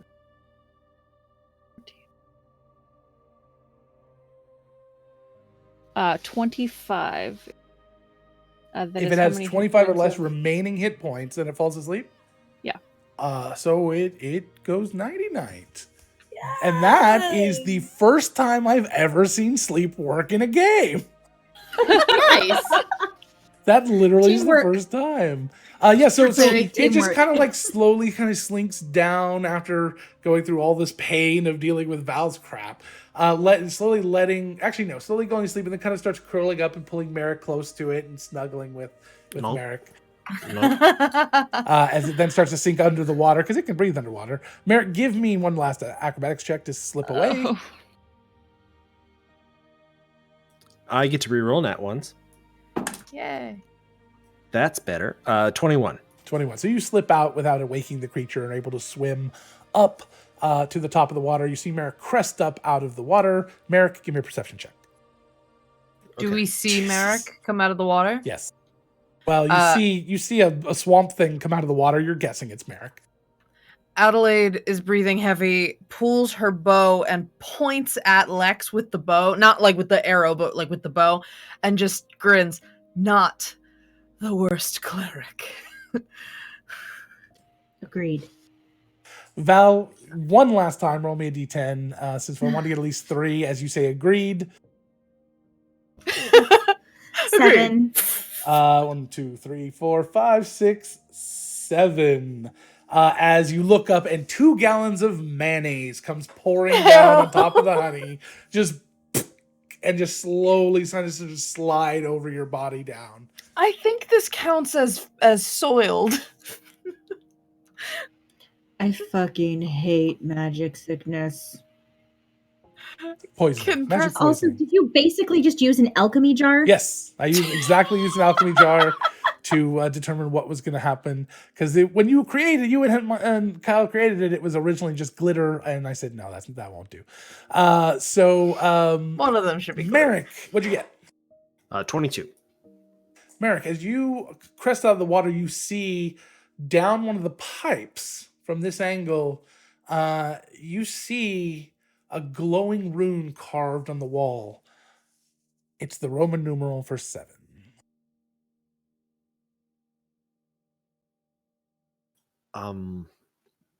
Well, all right. Addie, you want to send your hawk down? There's something for you to take a look at. Sure. And the hawk, and then she asks it to where? Just that way? Just don't get too, I don't know, magic, but it's he'll be fine. It's glowing. Just skim the water, head that way.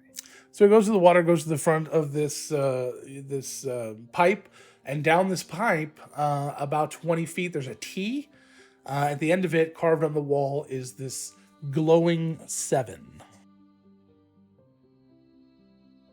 Adelaide will flip into the hawk's eyes as it was doing this. Val holds on to her to make sure she doesn't fall or slip or anything. When she feels it, she goes, "Thank you." Actually, I don't know if she can feel sensation. I think it was I like think all so. your senses are blocked out. Yeah. All right. I mean, shit. So it's glowing. Does it look like it's been etched, or does it look magically? I mean, it's glowing, so it's probably magic. But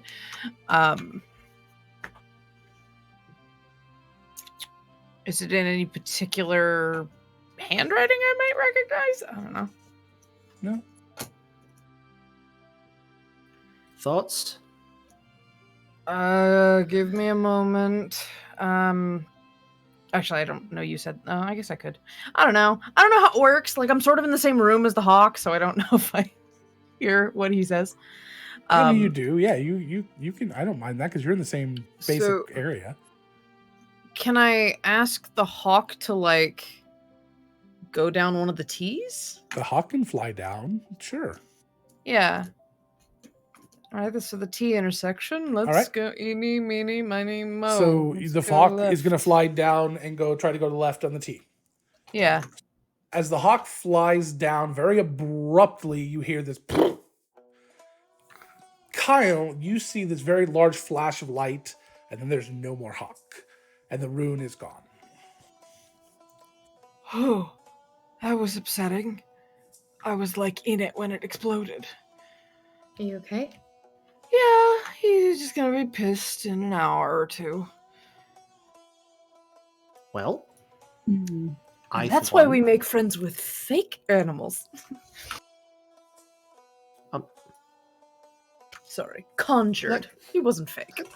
Could have been one of us. So, thankful that it was not one of us. Shall we sally forth? How about you drink this first? And she hands you a 3 stories down right now. Unless he's climbing back up. I have a potion of climbing if anyone wants to take it, and be careful. Is there a pipe that we could tie a rope to, or is there a ladder somewhere? There's places to tie. There's not really any ladders, but there are places to tie ropes. Do we need to? I also have feather fall if we all just want to jump. That's faster. Into the water. But then how do we get into the water? Let's climb. That's fine. I'll have it handy if someone falls. I don't want to, be that guy. This is Wren. Just so we all know that the sleep lasts a minute. Okay. Oh, okay. I thought it was an hour. That was Merrick, why don't you climb up to us then, and we can assess our options. So, you gonna climb up, or are you gonna take care of business? I'm gonna go into the tunnel because that's what I said I was gonna do, but I can't see anything down there, so I'm just gonna hang out like just like in the darkness just beyond, so I can still see. What Wren was getting at there is the teacher homework was that this creature's about to wake back up, and I wasn't sure if Merrick is the type that would just take care of it, or I wasn't okay. Yes. So I figured while you're down there, I mean, you're not particularly happy. You don't feel well. I figure you're just like, which with your coup de grace, absolutely a helpless creature, you're absolutely going to be able to kill instantly, especially with less than 13 freaking hit points. So while Merrick swims over to that pipe, he kind of ducks under the water for a second, and then all of a sudden you see the tentacles start to kind of float back up to the top, and there's some stillness to the water. We're good. Bonnie is hopping down. Sure, following. Before Adelaide pops down, Lex kind of just like gingerly grabs your shoulder and then feels kind of like bad about it, and so pulls back. I just wanted to say, and then they kind of lean up and sort of whisper at you. Just for the while I love being praised, it's that a very nice compliment, and thank you. But I for the full disclosure, when you said not the worst cleric, that the sleep spell is actually something I learned from my youth as a novice bard.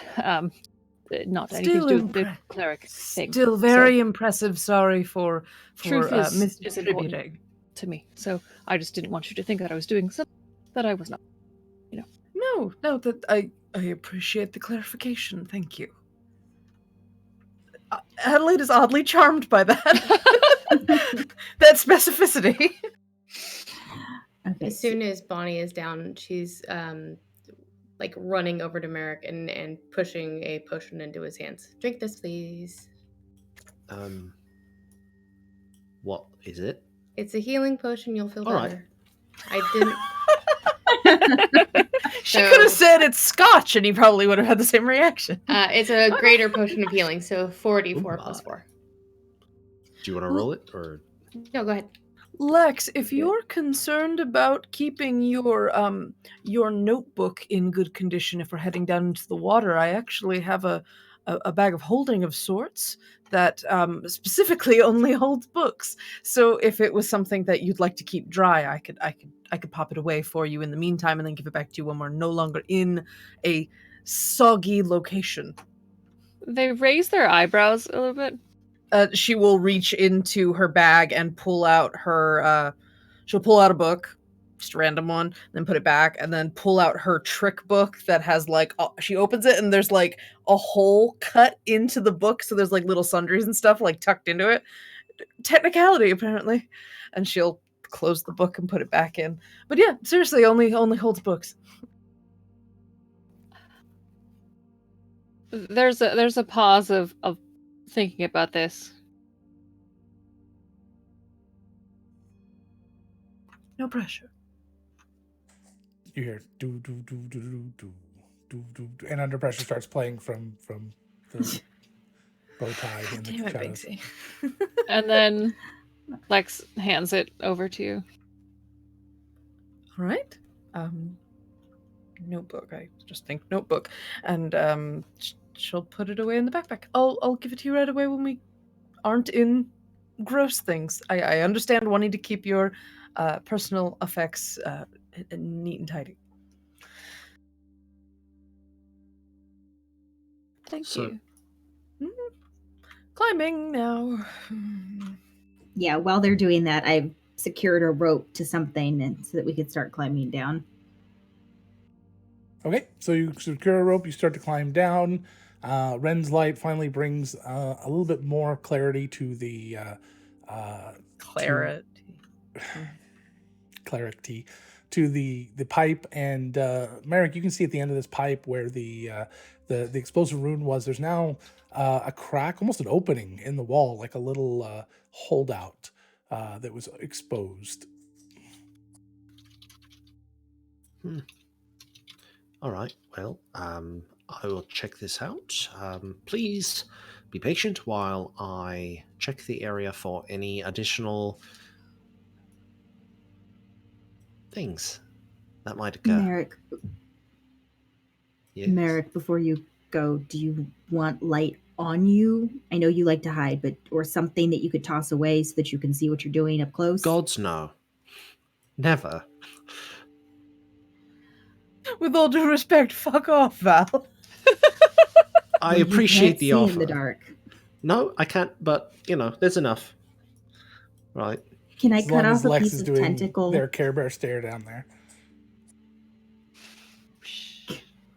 Can I cut off a piece of tentacle and cast light on the tentacle? Sure.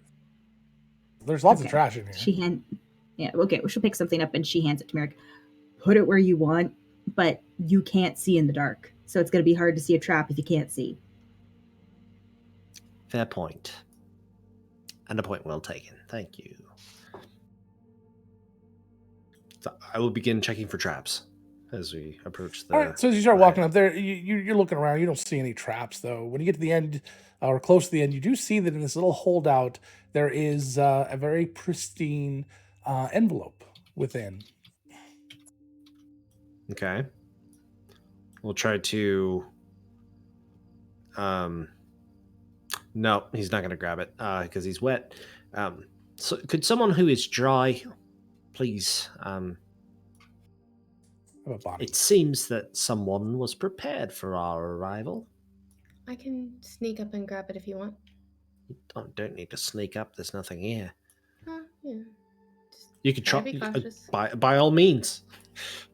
I don't want to rain on your parade.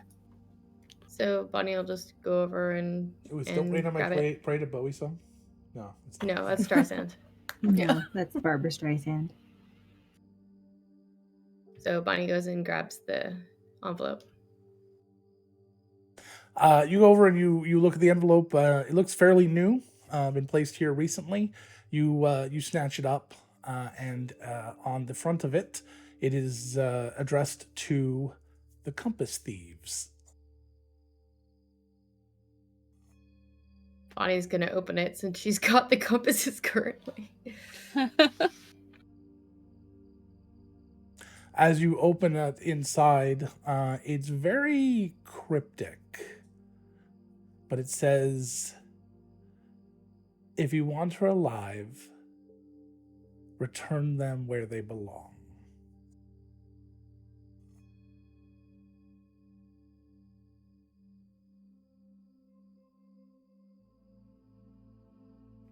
Well,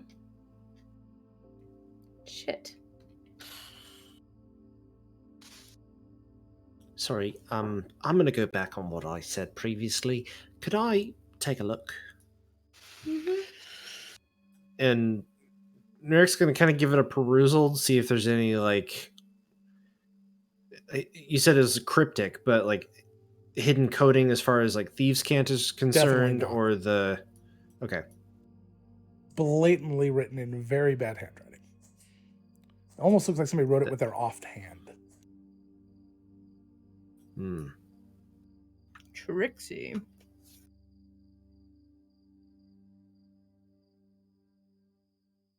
Well, We're either being followed. no. No. This was a setup from the very beginning. What counts as the beginning? From when we took the compasses.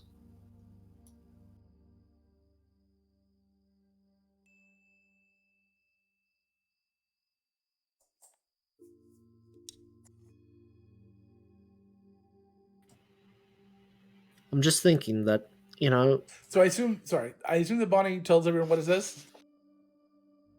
Yeah. Adelaide visibly rolls her eyes. So, we found one of the compasses in the murder room, which... circumstantial evidence or whatever you... and one was very carefully hidden in a pond that was protected. I think someone was trying to...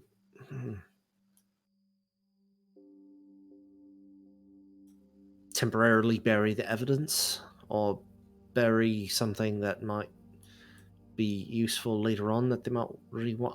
I'm just grasping at straws here. Sorry.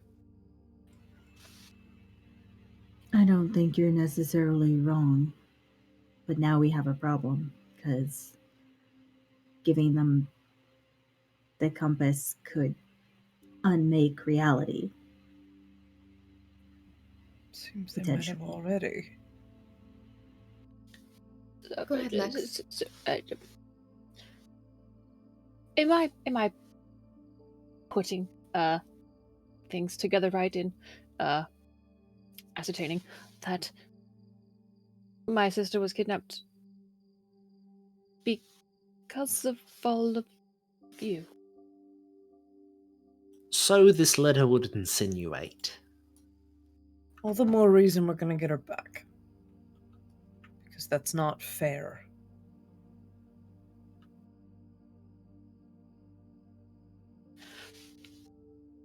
Lex, there are some very powerful people potentially putting themselves in a position to do some very dramatic things to benefit themselves and not many others. At least that's maybe the uncharitable way of looking at it.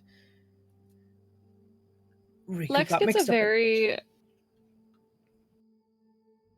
Their face just sort of changes and goes a little kind of like blank face, like... And they just kind of put their hands out take a deep breath, and then stomp on the floor.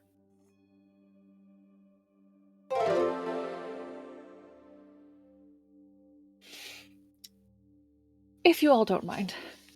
And they're kind of doing some hand motions. I'm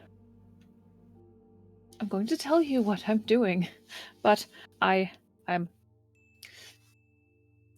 just really think that it would be best if everyone stopped just sort of dancing around maybe my feelings or the truth. And I would really just like everyone to just lay out information in a very plain way. Because I don't think you've given me everything in terms of how you talked to my sister. And I really don't think that if you only talked to her for a very brief period of time, as you said, that people would use her to get back at you. And I know it's impolite to cast spells without asking permission, but I'm doing it. And I start to cast Zone of Truth. All right. Perfect. As Queen Bitch starts to play from the shadows. Wow. So what do we have to do to resist? It's a wisdom save, I believe. Or charisma save. No, yes, first save. of will. That's right. Of 14. If you wish to try to allow yourself to fail it, you can roll at disadvantage. But you cannot push down all of your natural resistances. I rolled 20 total, and I do not want to let myself fail.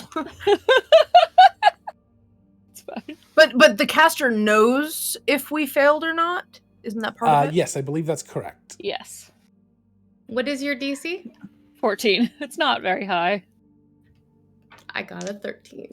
I got a 9. Nice. And I have a very high charisma, so. I don't, which is why it was a 9. I got a 13. Binksy failed as well. So like he had problems being up front. to be. Oh wait, that thing was still following us. I completely yeah, that's where where all all the the Bowie Bowie- music is coming from. His bow tie is The playing bow tie is Bowie. playing Right. Bowie music, the shadows. Right. He's just invisible because you seem to not want him there. Lex had forgotten, and when they get that kind of like ping, they just kind of like look over and clearly grit their teeth. Probably right then the music cuts off too. It's like it starts and then just like get the dirty looks like. Shh. So as a reminder, anything you say does need to be the truth, but it does not. You don't have to answer. It's not a compel. It doesn't compel you to answer. Only compels you to tell the truth.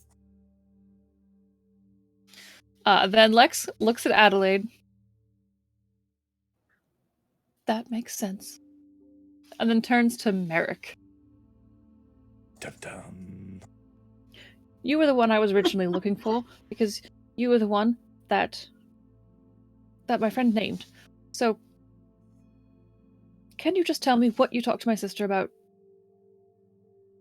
I think I told you everything that we talked to her about.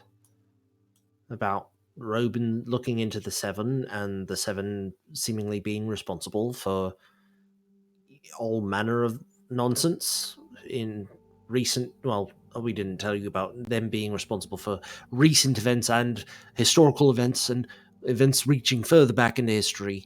You can give her a laundry list of examples if you'd like. Right. So they've made other guilds disappear. They have. Oh, that's fine. Then Lex turns to Bonnie. You've been very nice to me, and I do feel very, very bad about this. That's fine. I don't have any issue with it. I'm not one to usually lie or hide the truth much anyway, so. What's this compass? It's a magic device that, when paired with its partner here on the material plane, lets you know the location of the other person holding it. It's also a component in a very powerful magic item that the Birchfield has been putting together that can potentially unmake the Nexus, which is the fiddly bits that hold the planes all together. Manipulate the Nexus. Right. Sorry. I'm not the smartest. Oh. Lex, when you say I'm not the smartest, looks at you kind of sad because they It's realize not a that truth, baby. You think that's true. Logan, question. Yeah. Between all of this, as this is happening, Adelaide sort of lets Lex do their thing, but can Adelaide try to grab the notebook out of her book bag? You! You want to slip it out? Or are I you wanna trying to just try to- grab it like blatantly? I want to be subtle. Okay, give me Well, a. you have possession of it. I right? do. So I'm not It's in my bag, my book Give bag, me a but it's sleight- still give me a reaching sleight into of that hand as check. well. And Lex, what's your passive perception? 18. 20. Ooh. So you see Adelaide start to reach into your bag as you're going on. No, your in little- my bag. In Oh, my yeah. bag. Oh, okay. It's She- your bag, so it's a Yeah, little bit They less gave obvious. me. But you're still pulling out her items, right? I'm not paying attention. I'm focused on. Well, that's why we the have people passive who perceptions. didn't. But That's the fine. point is, if it's Is her book like inside of your special book? it's inside of my book bag. But is it in your hidden There- book, or is it just if you? No, it's just a notebook. Okay, then like, I yeah, just put that's the a little notebook bit more itself blatant. Like into I was it. thinking, if it was inside your special book, you could hide it. Like oh, I pull out my book and I look inside of it. Oh, she just pulled out a If book. if Seems like I the type of person who's going grab- to be obvious about, be paying That's fine. attention for that. So yeah, I'm If gonna say- Lex saw me, I'd pull it out and offer it back because we're not traipsing around, jumping down into giant. Like we're So- in water, but we're not. Yeah, so Lex, you do see that that Adelaide pulls out the book and then turns and hands it to you. Adelaide, I need a deception check, and Lex, Sure. I need an insight check. Another 18 for deception. Nice. My insight is +10. Jesus. Fuck. But I hell. rolled a 1. Oh no. All right. Oh yeah. Just So Adelaide hands it back to Lex and says, "You're asking questions. I assume you'd want to write." No, that's fine. And she'll put it back in her bag. And silently in her head go, warning. "Fuck." Fair warning, writing the answers to these questions somewhere could be bad for you later if the wrong person finds it. That is very fair. I have absolutely no interest or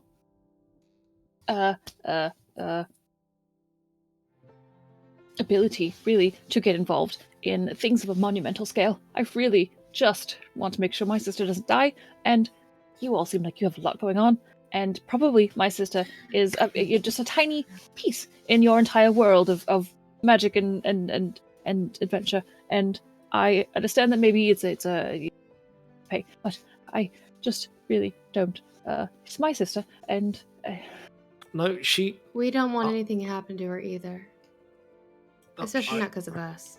She's of consequence. Everyone is of consequence, Lex. She's not an afterthought.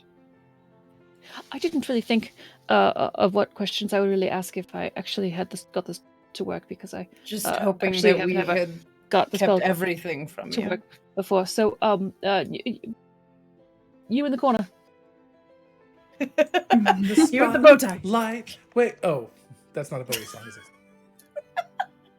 No, but I think you are being addressed, I think. Oh, Crowd Yes? control to Major Tom. yes. I have no more very important questions. So, what's your favorite song?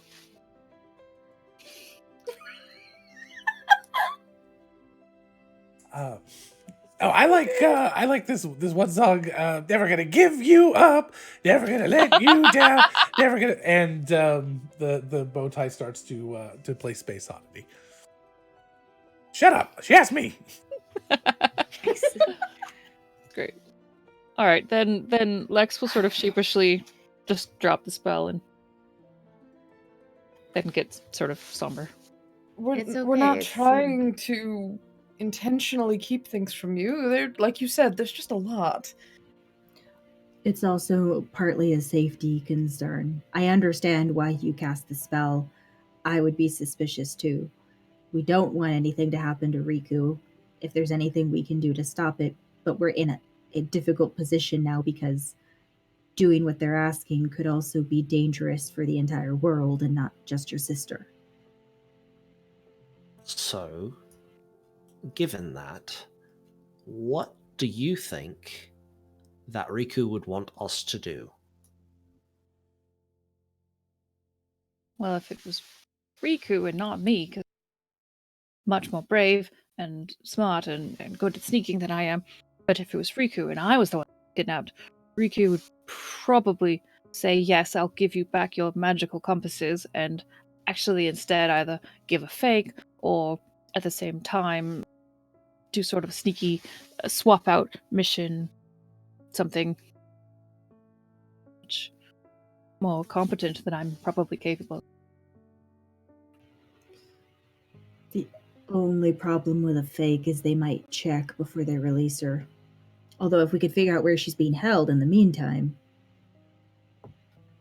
Might just be able to help her get out of town. I don't know that she really wants to get out of town. She really likes it. Temporarily, Maybe. Things. I probably shouldn't talk about her personal business, but if you know her, you probably know what business she's in. So, yes. She seems like she enjoys her work. She seems like she's good at it too. True. Alright, so option 1, we do a switcheroo. Option 2, we try to find her and break some heads. Good at that. So as you guys are starting to talk a little bit more about this, starting to calm down a little bit from all of the excitement, the smell is starting to get to you, especially that of Merrick.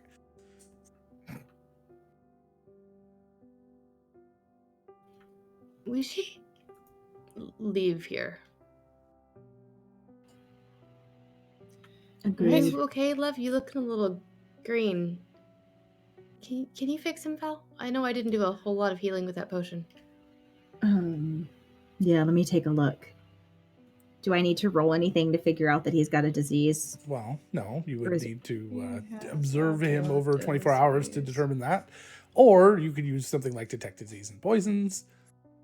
Which That I thing have. you have. That thing you have. Yay! Yeah, You I actually prepped have it prepped this time.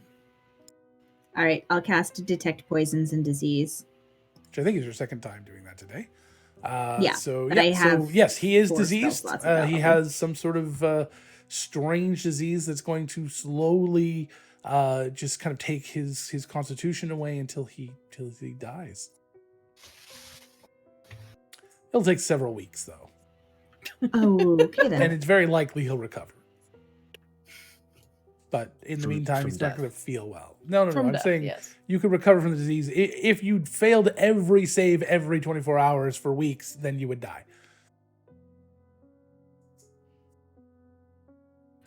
Okay, so I have good news and bad news. The good news is I know what's going on, and I can fix it. Bad news is I can't fix it today because I didn't prepare remove disease. That's fine. I think lesser restoration removes the disease, doesn't it? Oh no, it's greater that does, isn't it? I was just looking at greater restoration to try to figure that out. It doesn't say it removes a disease. Oh, So then lesser would, It's- because greater does everything that lesser Well, maybe. does as well, Yeah, right? and I don't have lesser restoration Nice. prepped, and I don't have remove disease prepped, of course. Yeah, no, greater restoration does 1 effect that charmed or petrified the target, 1 curse, any reduction to one of. Oh, I can repair the reduction to your ability score. yeah. And, Lesser restoration does do disease, and greater restoration would do everything that lesser does. But why would you? Do you want to waste it? Is the question. May Adelaide have a quiet mental note moment that is a little ungracious? Sure. She looks at Val and just thinks, then what do you do? Jesus. The other cleric is also sitting there kind of sheepishly, hoping they don't ask if they have that prepared either. That was Bonnie's next move to be like, "Can you fix him?" But Well, you see that if look it- on Lex's face. Like I'll be fine. I mean, That's we could also amazing. just sit somewhere for an hour and I can prepare the spell, but I have to actually. Or did they stop doing that? That's not in 5, huh? I don't remember. But I just can't do it until. As much as I would appreciate the rest, for my own sake, we should get going. This is time of the essence, Yes. perhaps. Where to? Where it belongs. Where is that? In the I vault. assume in the vault. Yeah, that would be my assumption as well. We don't have proof of life. How do we communicate with them? By returning one of them. With a that. note. One with the note saying, give us Riku back and then you get the other? Or proof of life and that she is safe and intact. Adelaide even flinches a little bit when she says that, so casually. But, I mean, sometimes proof of life, if we're not specific, it can get grisly. So intact is a great word to use in this particular instance. I feel like you're rubbing off on me a little bit, Merrick. It's very unsettling. I have a sense of humour. I didn't say it wasn't gallows humour. Right, so... Okay, let's, I feel decent about that thought. Give them half. Demand Riku. I agree. They can't do it with both. Or they can't do it without both.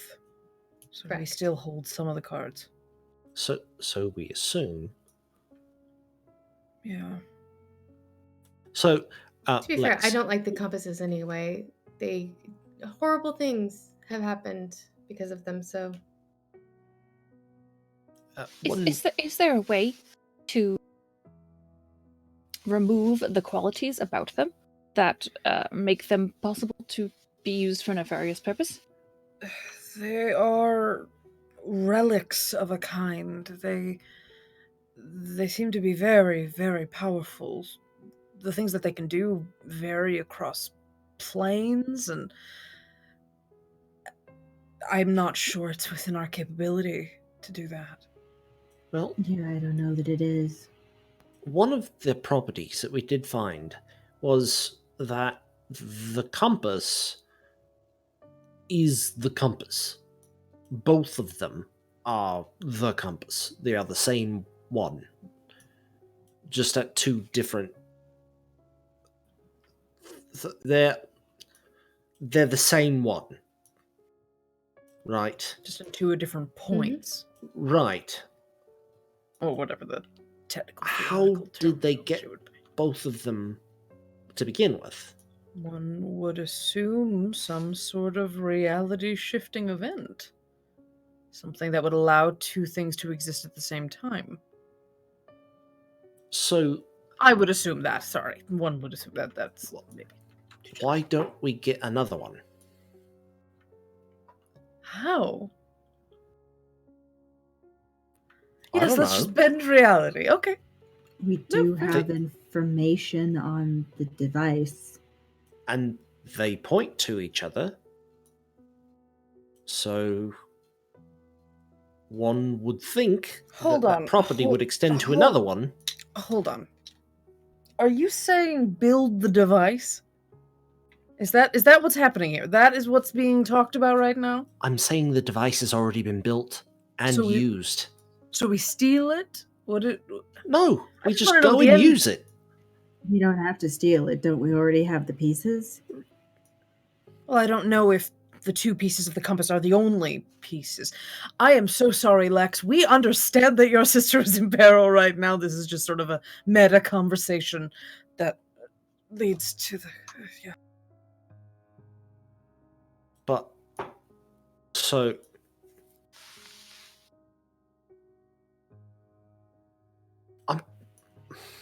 Do we trust anyone at the Birchfield at this point? Egg? He's so out of it, though. You know, I'm 99% sure that might be an act, but... The incontinence? Well, no, not that part. He's really just reading a book. He just wants to be left alone.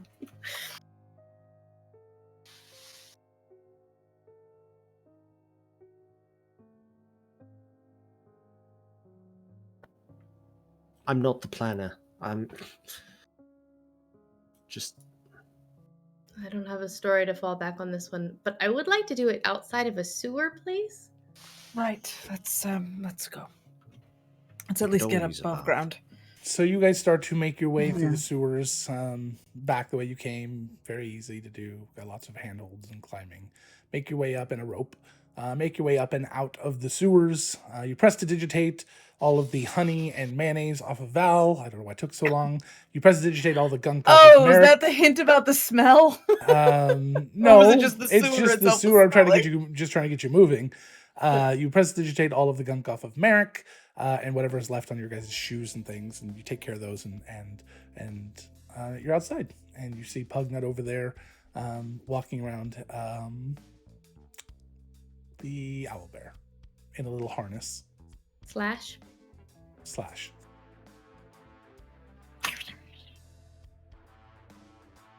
I mean, for what it's worth, Lex, I mean, I kind of know how you feel. I've been looking for a family member for a really long time, too. But, I mean, yours is definitely a more dire situation. Just, I don't know. Yeah. What happened? I don't know what happened to him.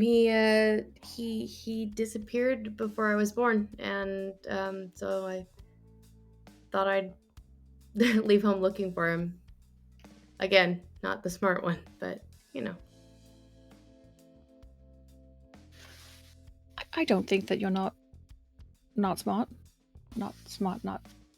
I don't know if I said that right. I don't not think that you're smart. I don't know. Adelaide reaches into her bag. Okay, I think I've got and everything I off- need. Mhm. And he kind of appears again and comes over to Val, taps you, just pats your foot, Binksy, and says, I'm sorry. Maybe next time. And he just walks off and kind of vanishes again. I hear that.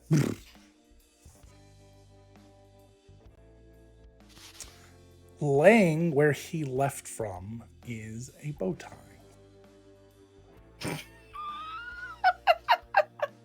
I'm good. I don't need that.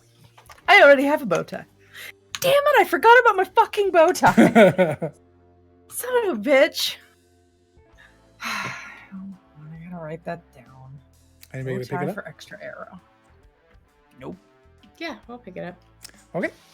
Later on, you'll find that this bow tie offers you a +1 to your AC. However, at appropriate moments, it does play David Bowie songs. David Bowtie songs. Again, I fail to see why that's a problem for Bonnie.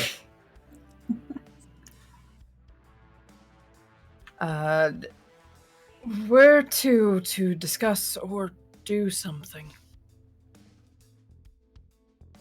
Where is safe?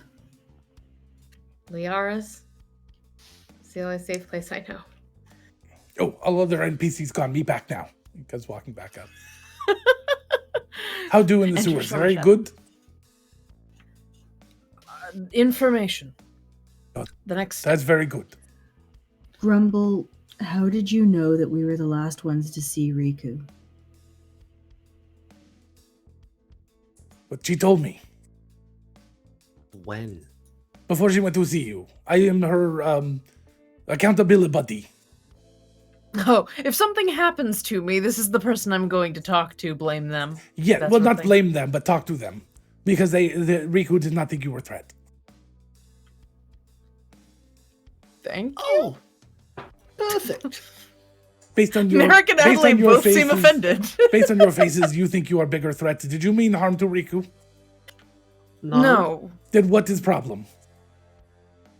Ego took a blow there. That's Did all. she consider you friend? That's ego? Oh, that's fair. No, it was just the way you phrased it. It's been a long couple of hours. Me not phrase things Sorry, well. Grumble. Well, I was ostensibly supposed to stay at Riku's place while I was in town. So, I mean, her not being around, I suppose we could probably go stay at her place. I know that they They probably know where we are anyway. With That's that true. being the case, though, strength in numbers, perhaps. If, Merrick, if your mom wouldn't mind, we could... Somehow I feel like that place is, surprisingly well fortified. Riku's or Liara's? There's one thing that we haven't thought about. Which is... Lex, has Riku told you what she does? Has Riku told you what she does? I stare. Does the term Iron Roses mean anything to you? No. Well, that answers that. That might actually be the right one. I may have given you the wrong one earlier. So, me sorry as DM. Oh.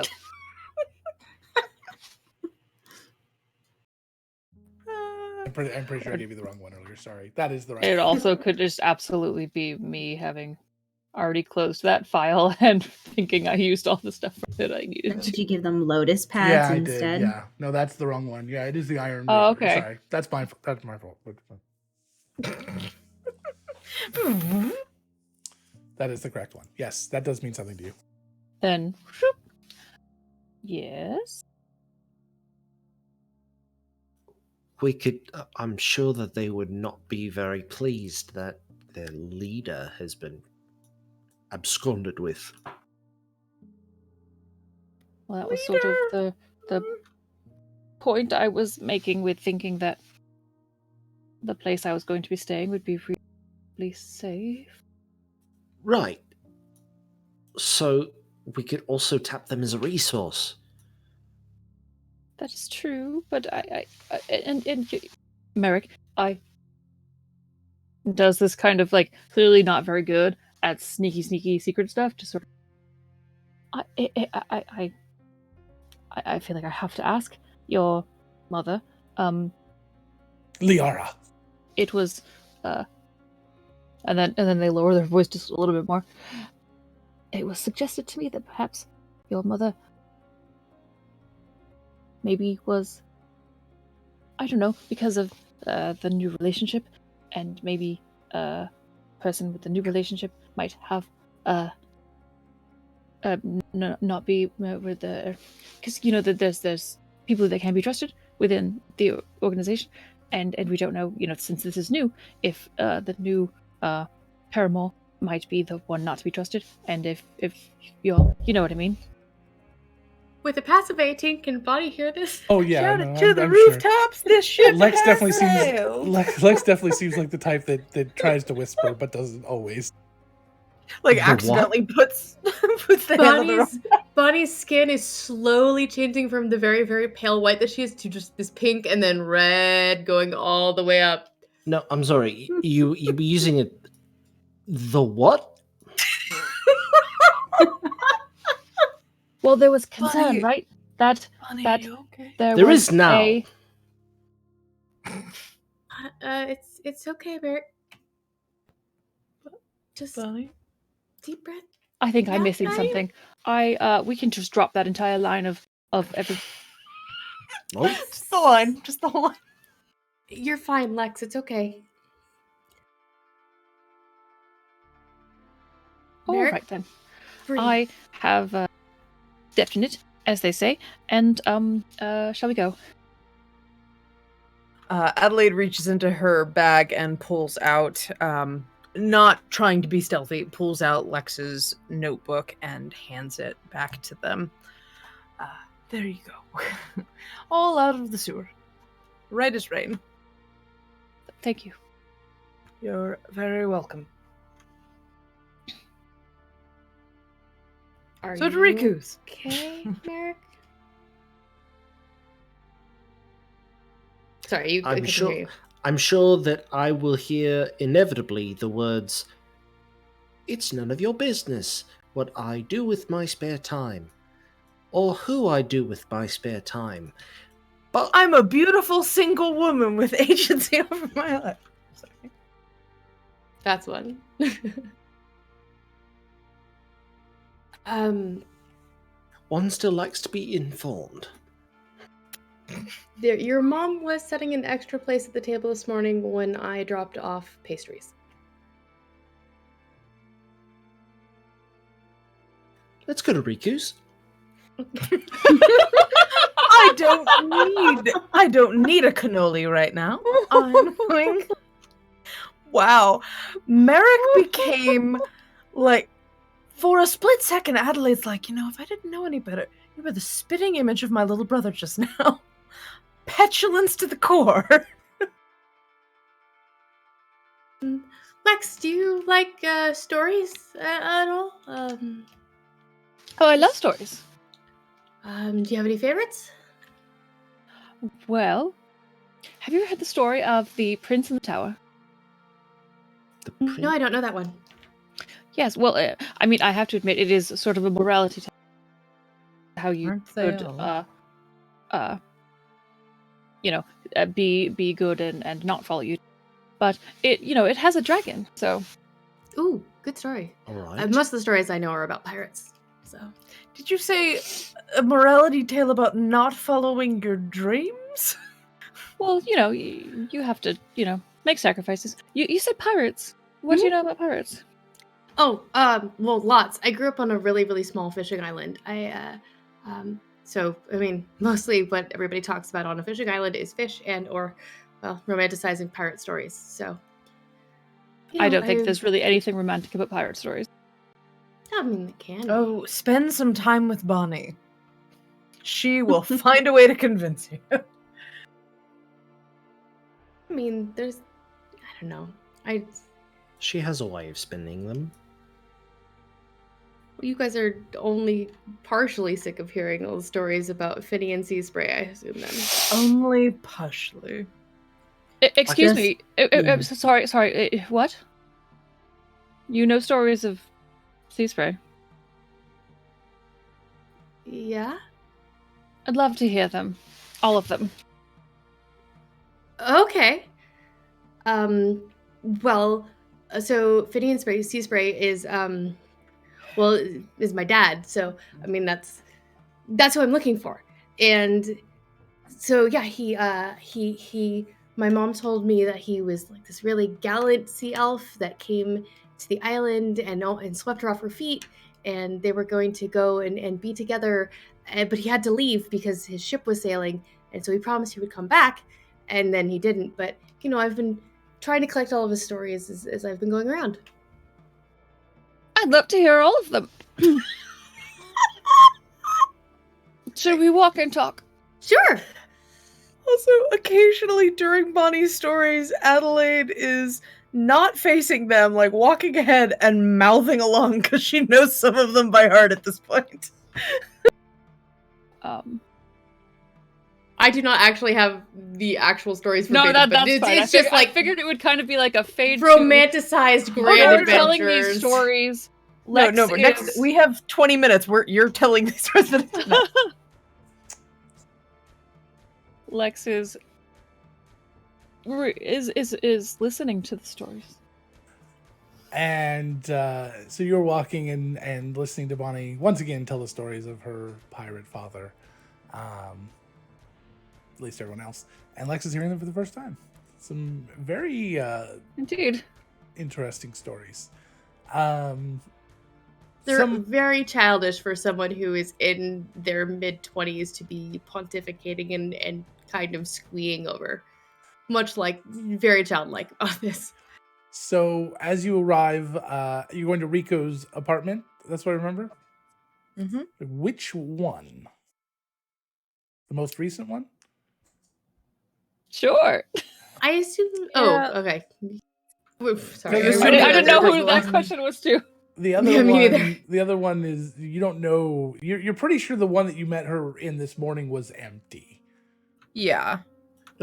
Lex, why don't you take us to Riku's place? Sure, yes, I set my bags down there already, and that's how I found Crumble and how found that she was missing. Grumble Sure. kind of like looks up at Lex really quick and then looks a little bit worried, but kind of just shrugs and lets it go. And you guys walk only a few blocks away, although it's in a very kind of difficult place to get to because you have to walk down underneath some bridges down into a lower area. Was that a follow? That was a follow. That was our 1,000th follow. Ooh, nice. On a That's night when Ren is amazing. here. That's 1,000 follows. Everyone. Thank I you, noticed it was Felicia, at 999. 98. Thank you so much. Thank Really you. appreciate that so very, very much. That is 1,000 follows. That is so exciting. That's really appreciate cool. that. That is So you amazing. have to kind of go down into this darker area underneath what you would think is almost like a storm cellar area where you can only access storm cellars underneath a bridge. But there's lots of places like that in the city where these buildings are built kind of down and these bridges are built up in between the buildings. And you find the apartment there that you walk into, and this apartment is fully furnished. There's some nice pots and pans. A couple of the dishes that were being cleaned at the other place are here on the counter clean. So it's like she almost took the dishes with her to the apartment down the street to meet you. Like she had to get them done. And they're now back Took her here. chairs with her. And she has, Merrick, you immediately recognize around the room there's several false pieces of furniture that are designed to hold things. They're not really well designed, but if you didn't know what you were looking for, so you're sure that they're probably concealing weapons or things like that. But you instantly feel that this is well lived in. You have no doubt, and there's multiple ways to get in and out of this place, and it's in a dark, kind of shady area. You have no doubt this is probably her actual home. And just for a split second, that kind of worries you that you now have that information. No, it doesn't. All right. So I could get some water on for tea. Bonnie, do you want to help me? Sure, I'd love to. And so Lex starts, getting tea stuff ready. So I mean, is Fenian sea spray a sort of a just general term for piracy in general? Sort of legend. There's 14 different Fenian sea sprays. So it's more specific than that. No, I think there's just the one, as far as I know. That's fascinating. Pirates are fascinating. How old are you, by the way? Just out of curiosity. You look so young. I'm. Oh gosh. Well, I left. 20. 20. All right. Yes. That's fantastic. What kind of tea do you like? Oh, I like just about anything. I really like mint and most black teas. Although there is one that I really, really like. I think I actually have some. And she digs into her bag and pulls out like a spiced black tea that's got hints of sweetness and citrus in it. This is a favorite. I've got plenty. Oh no, I really don't want to take things that are yours. I mean, I take things that you don't have a lot of. I'll just take. Yeah. Bonnie, what Share do you with your call this friends. tea? It was like the black the black the black what was it called? The black sea nymph, was it? Yes. Was that what you call it? Mm-hmm. Why? What am I picking up from Lex right now? What was that accent, Merrick? You was suddenly turned, Expert awkwardness is That what was- I'm that suddenly was thinking. gonna turned say- into a cowboy. It was Kyle the player that being is, weird. sure. Sorry. That is method acting awkwardness, I think. No, I'm not paying attention to this, but Angela also agrees. Yes, you if you're really, am I allowed to ask you what like your insight is? I don't know how What's to your react to insight score? this. Just so I know how to interact. What's your with you. passive insight? Passive insight is 14. Okay, I'm just gonna like Same here. my dice. You definitely pick up that Lex has taken on a different flavor of awkward than earlier. And while earlier in your first meeting them, it seemed as if they were sort of withholding a little bit because of their concern for their sister. At this point, it is very clear they are withholding something very different, and it started very abruptly when they started talking with Bonnie. So, Lex, we've heard what Bonnie has stories about Finny and Sea Spray. What are your stories about Finny and Sea Spray? From one fan to another. Oh, I wouldn't say I'm a fan. I just, my father tells stories. Pirates in general. And it's just, it's come up. Your father, then? Do you like tea? I've been known to drink it from time to time.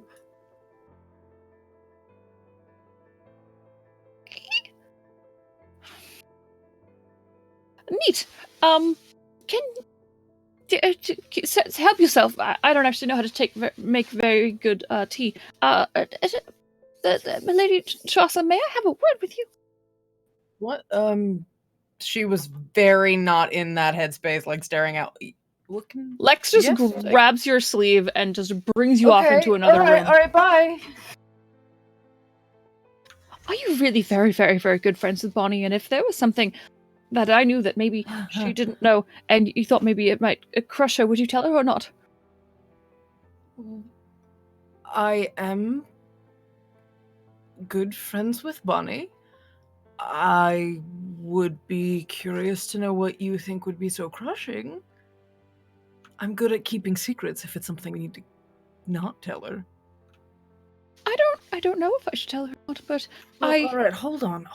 And close the door, lock the door, sit down. And pause you two right now, as there's a knock on the door. The door I just closed? No. The door to the apartment. Okay. And Merrick, very quickly after that, you hear a key being put into the lock and turned. Merrick attempts to...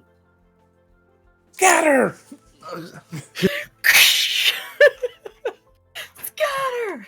We even never fucking hear. Give me a stealth check if you're diving for cover. You've got your hands full of tea and hot water. Is that true? So I'm gonna put you at a disadvantage with that. Does that factor in the halfling ability to reroll ones? You can always reroll ones on the die. You just still have to take the lowest of the two. Perfect. So I'll just go ahead and just ignore that first roll. Okay. All right. Val looks at Grumble and makes a face like, do we hide? He's sitting on the couch, like with his feet up. Be allowed to be here. Thumble, do you think I should make some dinner for? It's been a long day. I should probably feed everybody. Yeah. It is very late. I'll start making. So Merrick is the only one that dies for cover. How'd you do? So I rolled a 16, which would have been fabulous. That's not bad. And a 3. So a total of 15. Oh, nice. 15 is still pretty good. So you don't drop the tea. You get the tea down. You jump down behind the couch and you disappear like a ninja turtle. And the door opens and standing before you is an ancient old dwarf. This is where I find you hiding. I put you on a path. I gave you a job. Why aren't you doing it? And we're going to end that scene there and cut back to Adelaide and Lex. All right, just relax. Lex. This is a really horrible coincidence. If I tell her... They usually are. Lex, I'm happy to listen. If it's something you're really concerned about, maybe I can help. Well, I mean, I could go to her with this consolation that I know she feels, because I do, but her father's not coming back to her mother. And how are you? Fucking Kyle. Stop eating popcorn. And how is it that you know this? Because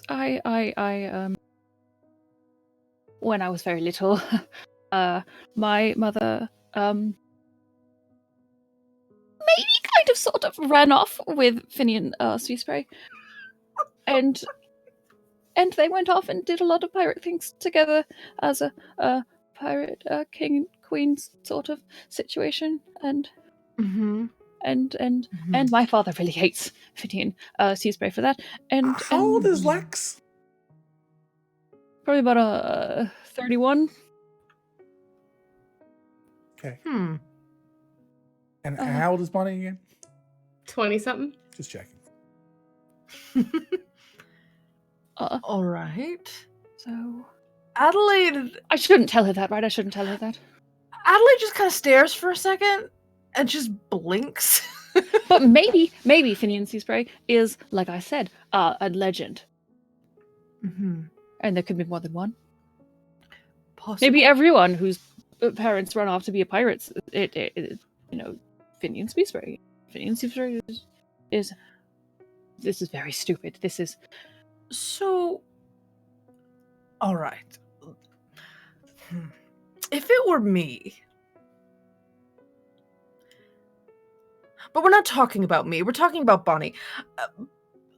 I feel as though Bonnie is. And maybe my father was lying. Maybe my mother ran off. Lex. And Lex. it was all glamorous to say that ran off with a pirate captain. Here's what I would say. Bonnie would appreciate the truth, and she is nothing if not an absolute beacon of irrational and unfounded positivity, and she might find a way to find the silver lining here. So I would tell her, just be honest with her, and I think she would appreciate that, and to be quite honest, I think maybe she could use a little bit of grounding, and maybe that would help a little. Or maybe she Lex just grabs you by the front of your shirt. Mm-hmm. I really don't want to tell her. Can you tell her? She stares and blinks. I don't like hurting people. I'm a cleric. I'm supposed to fix them. Can I see your book? Here. Keep it. I don't care. Burn everything I said about you. I'm not gonna think burn that's it. I would never burn it. I think that's a good place to stop right there. Adelaide getting what she's wanted this entire time, and Bonnie finally proving one of her conspiracy theories right. She doesn't know. She doesn't know. I meant about Ig.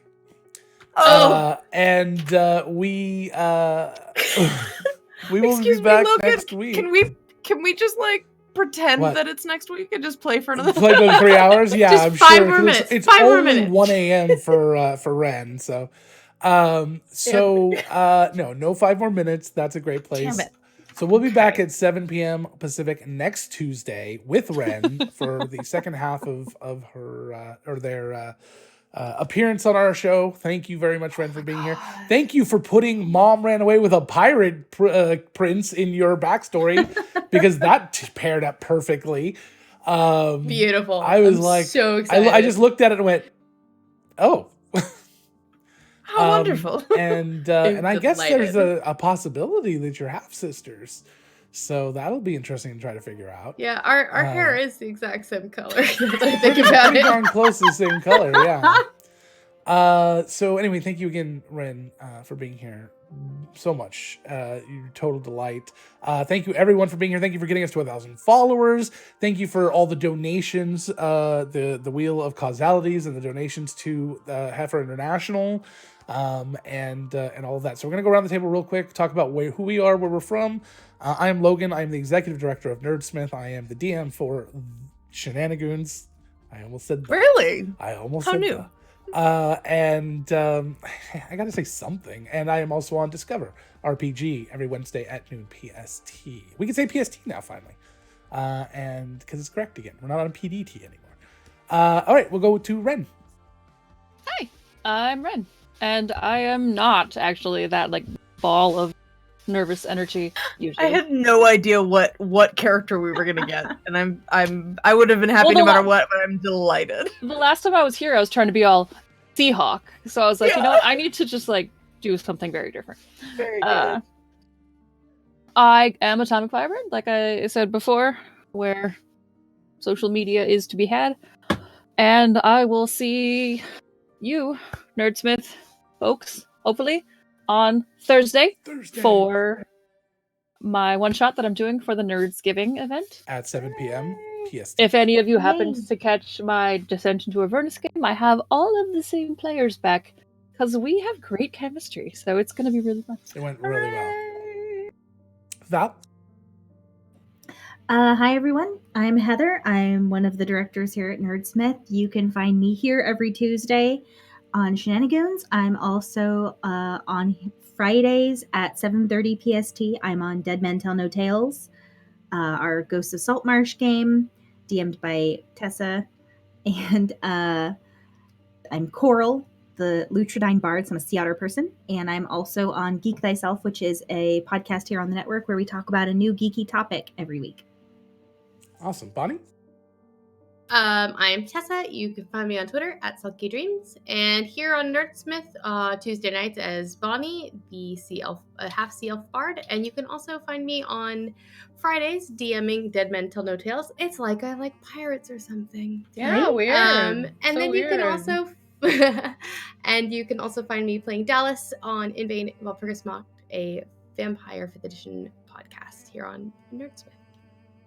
Kyle. Hi, I'm Kyle. You can find me on Twitter at xgrimsby, which was actually the butler from The Little Mermaid. Just saying, it might be a little bit of a fan. And I hope that went well tonight. I need to watch it. Anyway, you can also find me on our Discord and here every Tuesday playing Merrick, the lovable scamp. And finally, Angela. I am Angela. You can find me at darling_gypsum. I am going to be here at noon PST tomorrow for Discover RPG. And you can find me on Tuesdays earlier in the day on Final Rites, a Southern Gothic D&D stream. And I am also one of the showrunners of Pactless Patrons, a currently in production animation project about warlock patrons who are in a support group because they don't have any warlocks.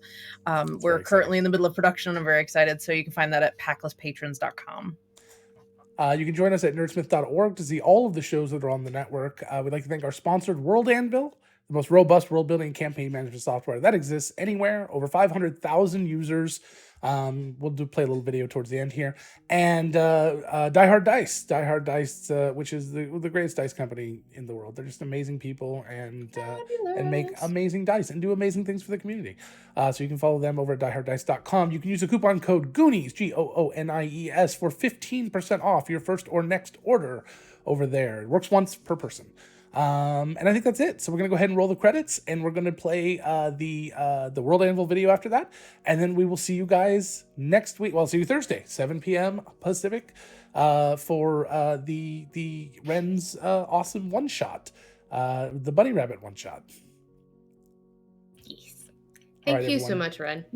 Thank you again, Wren, for being here. We'll see you next week, of course. Fun World Anvil fact. My spouse is actually using World Anvil to design their world for NaNoWriMo. Oh, nice. So, Yeah, it's a great tool for writers and for world builders. My absolutely not NaNoWriMo book is being outlined in World Anvil, but I can't touch NaNoWriMo. I can't do it. Alrighty. Thank you again, everyone, and we will see you guys next week. Bye-bye. Bye-bye. Bye.